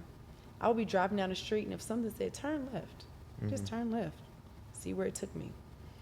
And I remember I used to go see this Buddhist monk when I lived in Houston. I used to go see this Buddhist monk, and he told me, he was like, no hurry and no worry. He was like, that's not good for you. He was like, stop trying to rush to get places. Or he was like, you don't need to rush to get anywhere. That's not good for you. Like it can harm you. Rushing will harm you. Take your time. When you get somewhere, that's when you're supposed to be there, like in layman's terms, like, you know. Like stop trying to rush places. Like when you get there, that's your divine timing. That's what it is, so to speak. And so I just allowed that energy to like transcend over me and like into my life. And I just started listening to my intuition more, paying attention to it. I would meditate literally every single day. I would lay out in my floor, and I would listen to guided meditations every single morning. And yeah, and then like I started paying attention to like nature, and like, you know, what was nature saying to me? Or like, you know, like I remember even as a kid, I could go outside and do this and know if it was going to rain or not, or know if the weather was going to change. Or I would see certain animals like come across our yard or whatever, and just like know that certain things were going to happen. Like I always paid attention to the omens. I've always, even before my aunt ever taught me anything, I always paid attention to spirit and like how it made me feel and how my spirit made me feel, or just like what spirit would be like giving me or like delivering to me. And the more I accepted that energy and listened to it, the stronger my gift became. Because I've always had intuitive dreams since I was a little kid, and I would think that they were just like dreams. And then like, oh, my dream happened, type deal. And then the older I got, like I realized like, you just dreamt some shit. Like, so. When it comes to reading people, what level you think you are at? Like, because I've witnessed you, walk up to people and just give them random readings, not knowing anything about a person, and just give them a reading, not knowing nothing. Right, just a stranger. Mm-hmm. You hated that. I think that did that embarrass you when I used to do that? No. It didn't embarrass me. It make you feel a little weird? No, I was just like, here this shit go again. Here she go again. I never like doubted your powers. Right. I never felt that way. I would just be talking shit, playing like, yeah. Here she go again. Like, no, you used to be like, I'm sorry, y'all. She does this. But no, what was the question? Well, I asked what level you like, Where do I think I am with it? Yeah. I'm pretty accurate and I don't miss. Mm-hmm. I don't really, at this point, I try to protect my energy. If I feel the need to read somebody, then I will.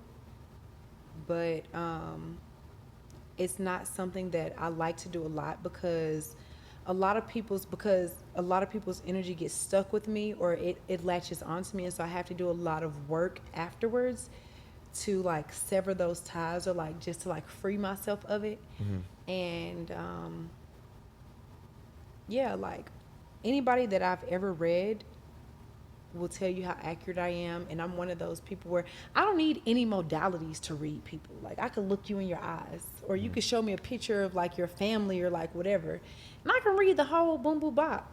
Mm-hmm.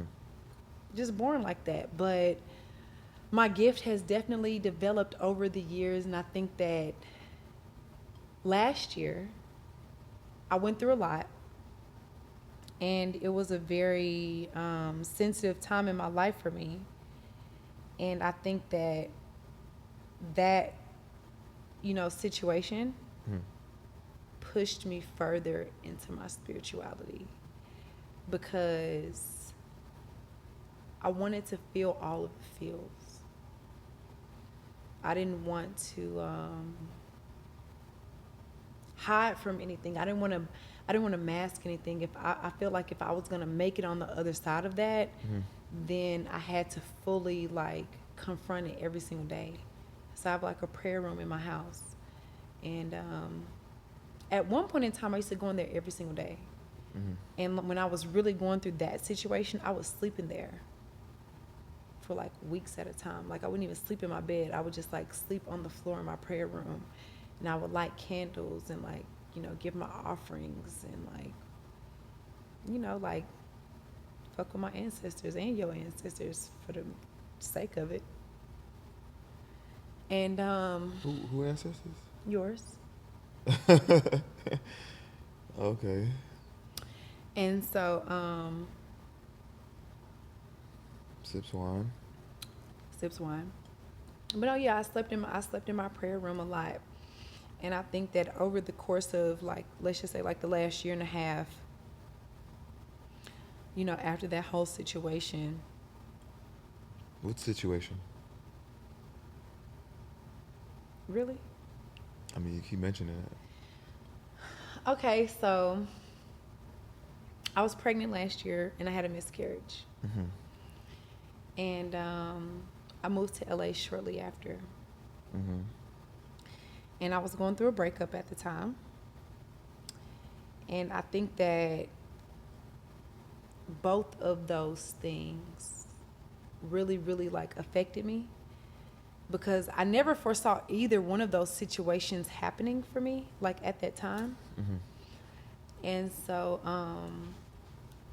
I think that more so than anything, my miscarriage really pushed me into my spirituality more than ever before, because I felt I felt my baby, like, before I knew that I was pregnant. I knew I was pregnant. I just didn't want to admit it to myself. But I knew it for a long time, like for weeks. Like I knew it. Like I felt the change in my body and like my energy and like how tired I was, like how my mood changed and stuff like that. And it was just a lot, like, because I felt so connected to that life force. I didn't want to just dismiss that, because I knew it was something that I had to, in order for me to get through that or to come out on the other side of it, I had to allow myself to weather that storm. And a part of weathering that storm was honoring the energy that that baby carried, you know? And in the process of that, in honoring my baby,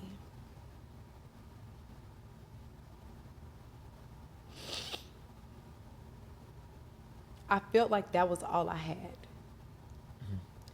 That was the only thing that like kept me going on days where I didn't want to get up, or like I didn't want to get dressed, or like, you know, I didn't want to leave my house. I wouldn't leave my house for like weeks or like days, like at a time. And so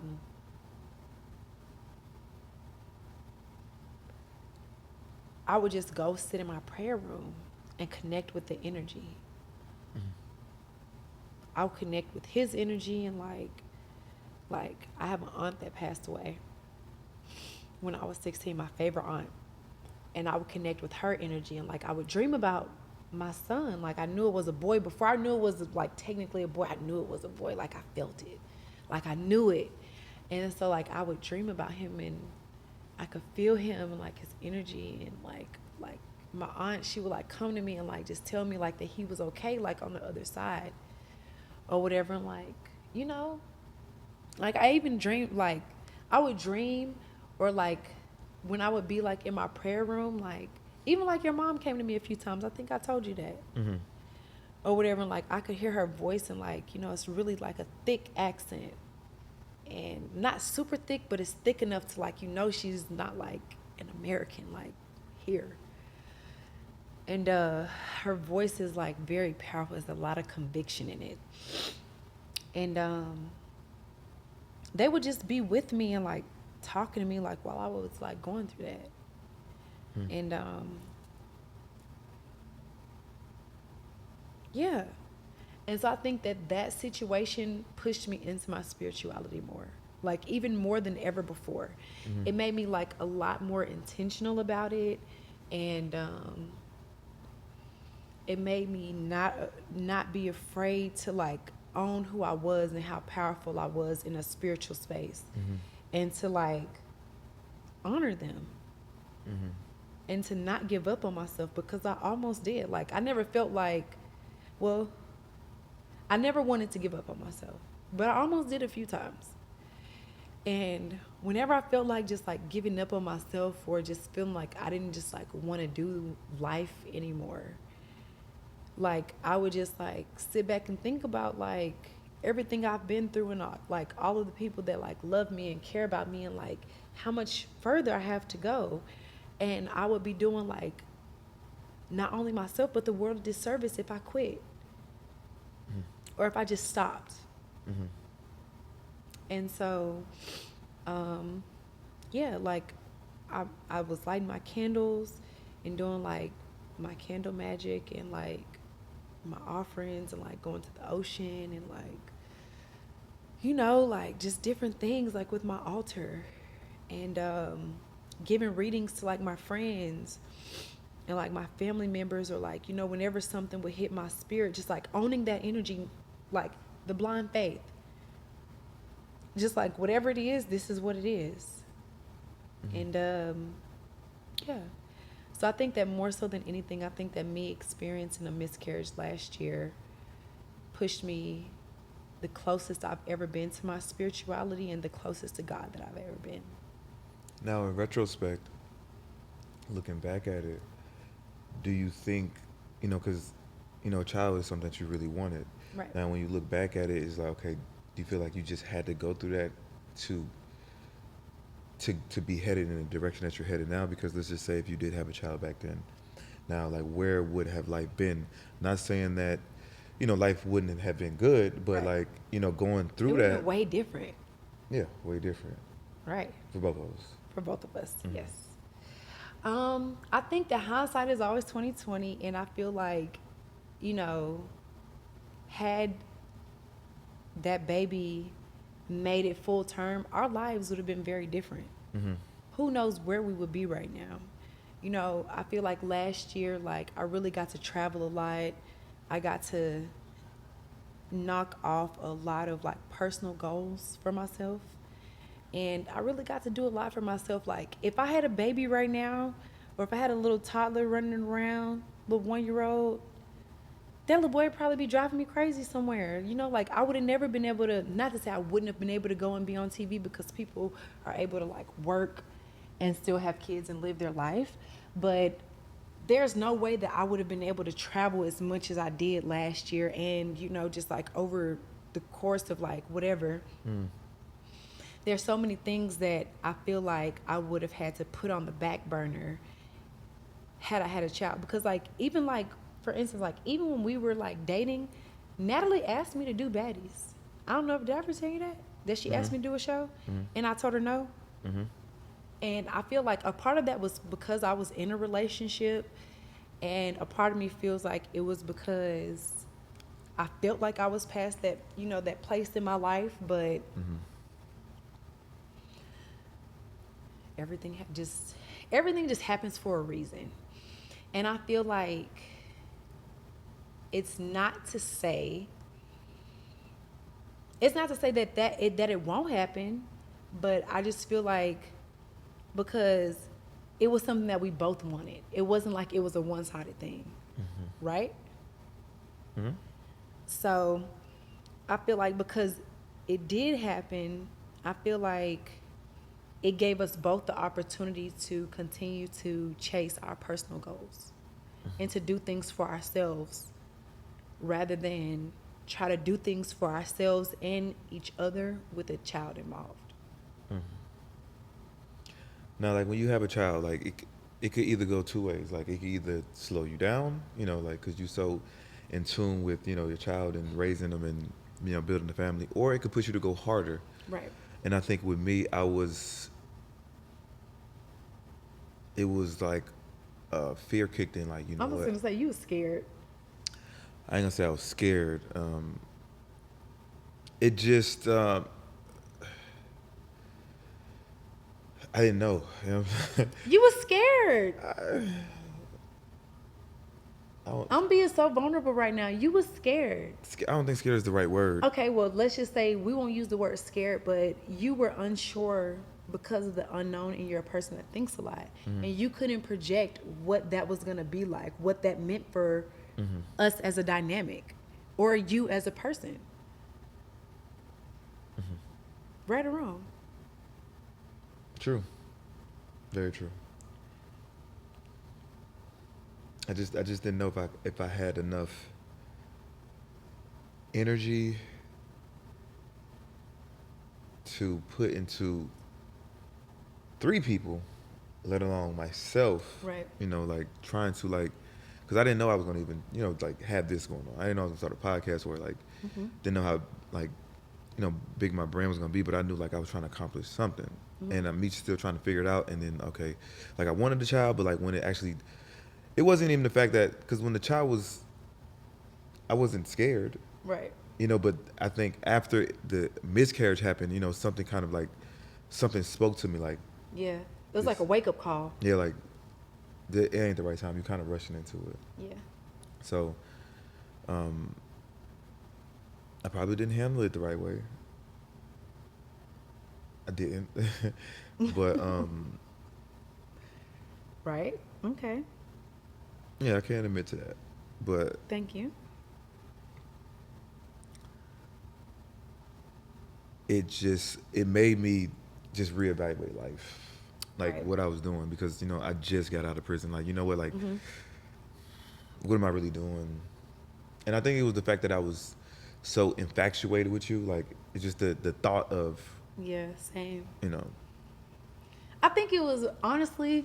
I think it was because in reality, I think we had loved each other so much over the years, just as just being like friends. I think that we just genuinely had a love for each other, and like I feel like we always kind of wanted to be together, but we never knew how that was gonna happen, or like I wasn't gonna initiate it. You didn't really want to initiate. You know what I mean? Like it was just like we were just kind of like in that space. But I think that because we had so much love for each other for a very long time since we was kids, that when we did get together, it just moved so fast. Like, let's just say, like, if our friendship was at level 15, we started a relationship there instead of starting it at ground zero and just letting it go from there. And I think that that's what really fucked us up. Or I won't say fucked us up, but I think that that's what got us to where we are now, so to speak. Where are we now? Where are we? Where are we now? I would say I think it's the best it's been since the breakup. I think we're get to really know each other, because like when we was friends, it really wasn't. It was very surface level. Yeah. So like going through that, like, because I never even seen you cry before, so I never, like, it was a lot of things that we just didn't experience to just jump out there and have a child. And I think just going through that and us both, like, just seeing each other in a different state. Like we getting to know each other for real. And To a different capacity. yeah. Yeah. Which That's true. Which is needed. Yeah. That's real. I think that, yeah.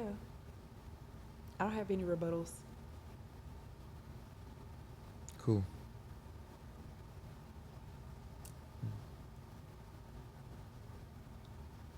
Is that the conversation you did want to have on camera? I'm not gonna say I necessarily didn't want to have that conversation on camera, but I wasn't exactly sure if we were gonna talk about that. I kind of felt like it was gonna come up, but I didn't want to initiate that because for me, like, I don't ever want to seem like I'm bitter, or like I don't want to be like the aggressor, because I feel like we are in a much better place in our lives, and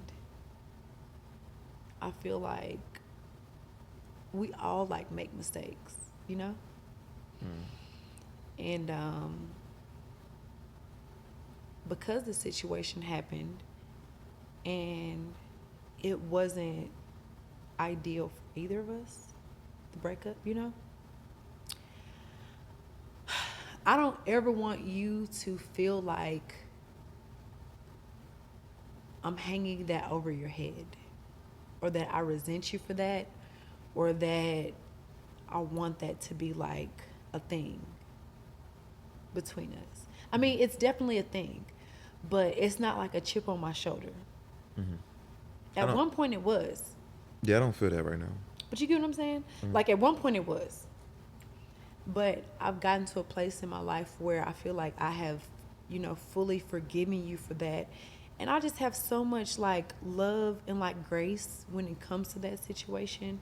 and even like just you as a person or whatever, like even like when I explain it to my family, because you know they nosy, and I have to explain myself sometimes, especially when it comes to like our relationship, because, and I don't know if you go through this with your family too, but you know, like for instance, like the other night when we was at Jay's birthday party, right? Like afterward, we sit outside and talk to like 4:30 in the morning. And so we was out there talking, like of course, like our situation came up, and it's like, so what are y'all doing? I was like, what do you mean? What are we doing? Like, that's like, are y'all getting back together or like, what's happening? I was like, well, you know, that's my person. Like, I don't really know what's happening, but like we're just refiguring things out and we're just kind of just taking it one day at a time. Like I don't really know what's happening in that space. I was like I love him and I know that he loves me, and I was like we're both very vocal about that. I was like nothing would probably ever change that. And I was like, but I don't really know what y'all want from me. Like what do you want? Like, They need answers. That's what they want. and so like for instance, like Tanisha, she's like she was like, well, you're calling him your person. She's like, but are y'all gonna be together? And I was like, I would like to, but I'm not forcing it. Like I'm sure it'll happen one day, but if it doesn't happen right now, like I'm cool because we're both very busy people. And I was like, if we get back together, cool. Like, cause I mean, like that's the person that I really love. But if it doesn't happen like that, then of course, like eventually, like you figure out life from there. But this is where I'm at with it right now. Like I was like, relationships are difficult. Like nothing is easy when it comes to like the matters of the heart. And this is exactly what I told him. I was like, when it comes to your heart, you love who you love and you don't really make any explanations for that. And I was like, that's just the person that I love. Like at the end of the day, like I've been in a lot of like, not a lot, but I've been in other situations, and you know, I've cared about other people, and when those situations were over, I was perfectly fine with just like picking up the pieces and moving on and like never looking back. I was like, but when it comes to Dupe, like I would fight for it. Like, you know, like I don't go like the shit that me and him been through. I ain't never been through no shit like that with nobody else before. I don't really put myself in those types of like situations to like even get that emotionally invested with another person. I was like, I don't really know what y'all are looking for, like what answers y'all want, but I was like, at the end of the day, like I love him and I know that he loves me too. And if we decide to be together, it's going to be on our own terms. I was like, we are not in a place in our life where, and I was speaking for both of us, I said, we are not in a place in our lives where we're trying to prove anything to anybody else about what we're doing. I was like, this is our life. It's our situation.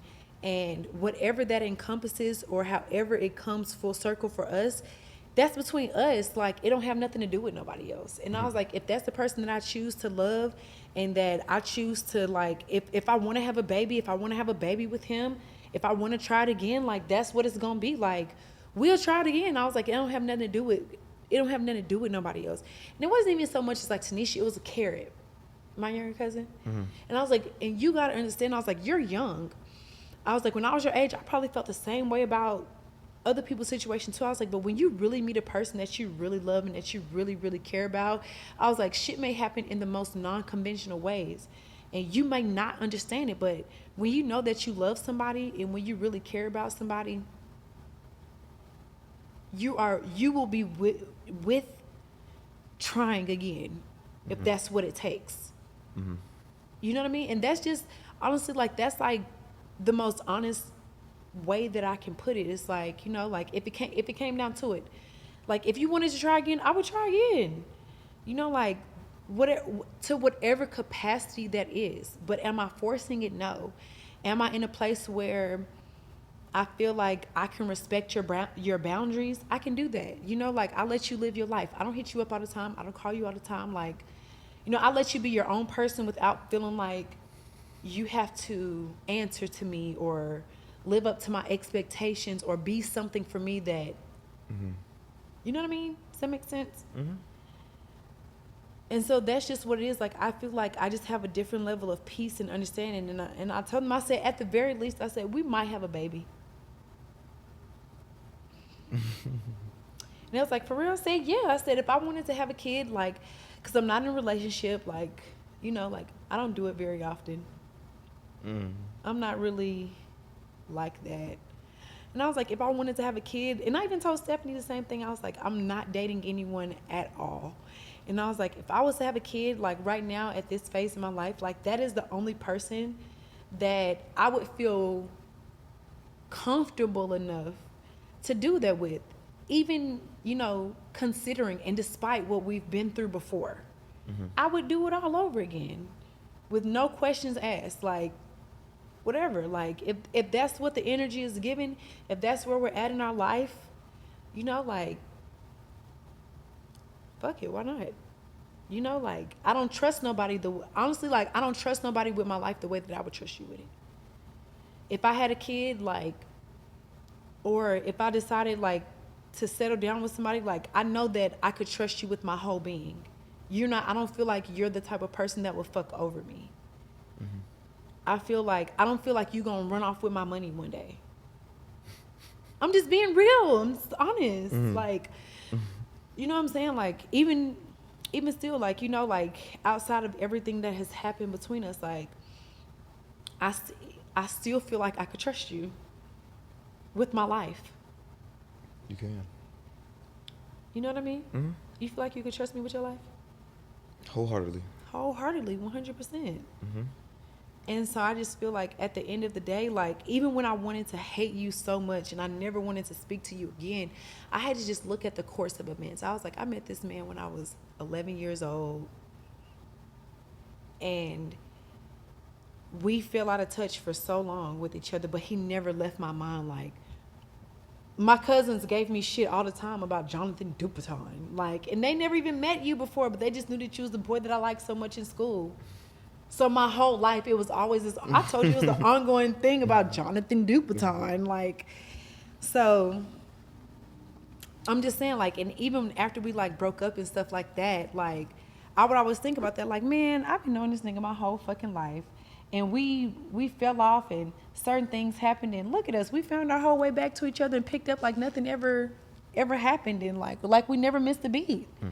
Like, I just saw you yesterday poking me in the butt. In social studies class. But I think that relationships are hard. And I think that when you get to a point in your life where you find a person that you genuinely love and that genuinely loves you, it will not be easy, but you have to get to a point in your life where you create the dynamic that you want together, whatever that is. And you move in that energy, and you just have to allow God to, like, supersede all of it. And so that's just kind of like where I am with it. That was great. It's like you gave a speech. This is how I feel. Welcome to Rich and Unemployed Uncut. Uncut, unfiltered. Mm-hmm.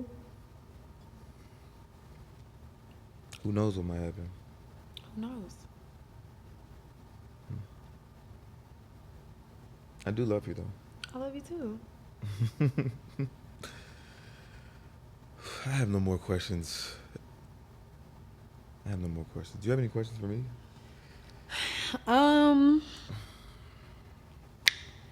Let me think. Do I have any questions for you? Probably not. How you know? I could have came with a whole laundry list. Probably not. We can save them. I don't really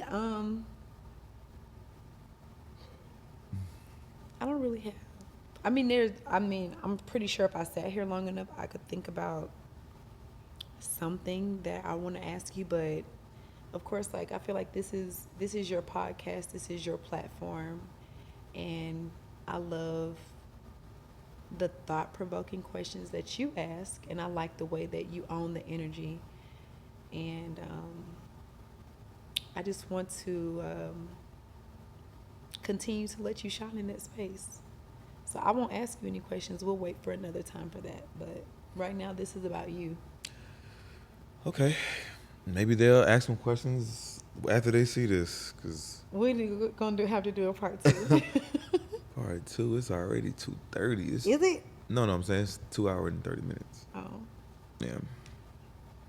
It's closer to 3, actually. So, yeah, make sure you guys check out Normal Culture. Very dope brand. She's been working on it for a very long time. I've seen the progression. I've seen the elevation. So, I mean, it's only probably, it's divine faith that your Instagram got hacked and now it's just business. And sometimes you just got to read the signs, right? Like, shit happens and you got to roll with the punches. Like me being on house arrest, like, I probably wouldn't have got all this traction if I wasn't on house arrest. Like, now that I'm just sitting in the house and I'm focusing, I can do all these interviews and these podcasts. So just gotta take life how it happens, how it's thrown at you. So I really appreciate this conversation. I really appreciate you wanting this interview, because she wanted this. I did. She wanted this interview. I wanted the interview. And I wasn't opposed to it. I was like, shit, let's do it. I didn't even second guess it. And I didn't even think about like where it was gonna go. I was just like, I'm gonna let it happen. So I appreciate you guys tuning in. Maybe it might be a part 2. Hopefully it's not. You said hopefully not? Man, there's gonna be some deep questions. This is going to be a good one. I mean, your other ones are really good too. This is like, it's a little bit, I feel like this one's a little bit different from the other ones. Very different. Very personal. Yeah. We'll see how it goes. Until we meet next time, Rich and Unemployed Uncut. Make sure you guys check out the Discord. Make sure you guys check out the website, www.richunemployed.net. And we out.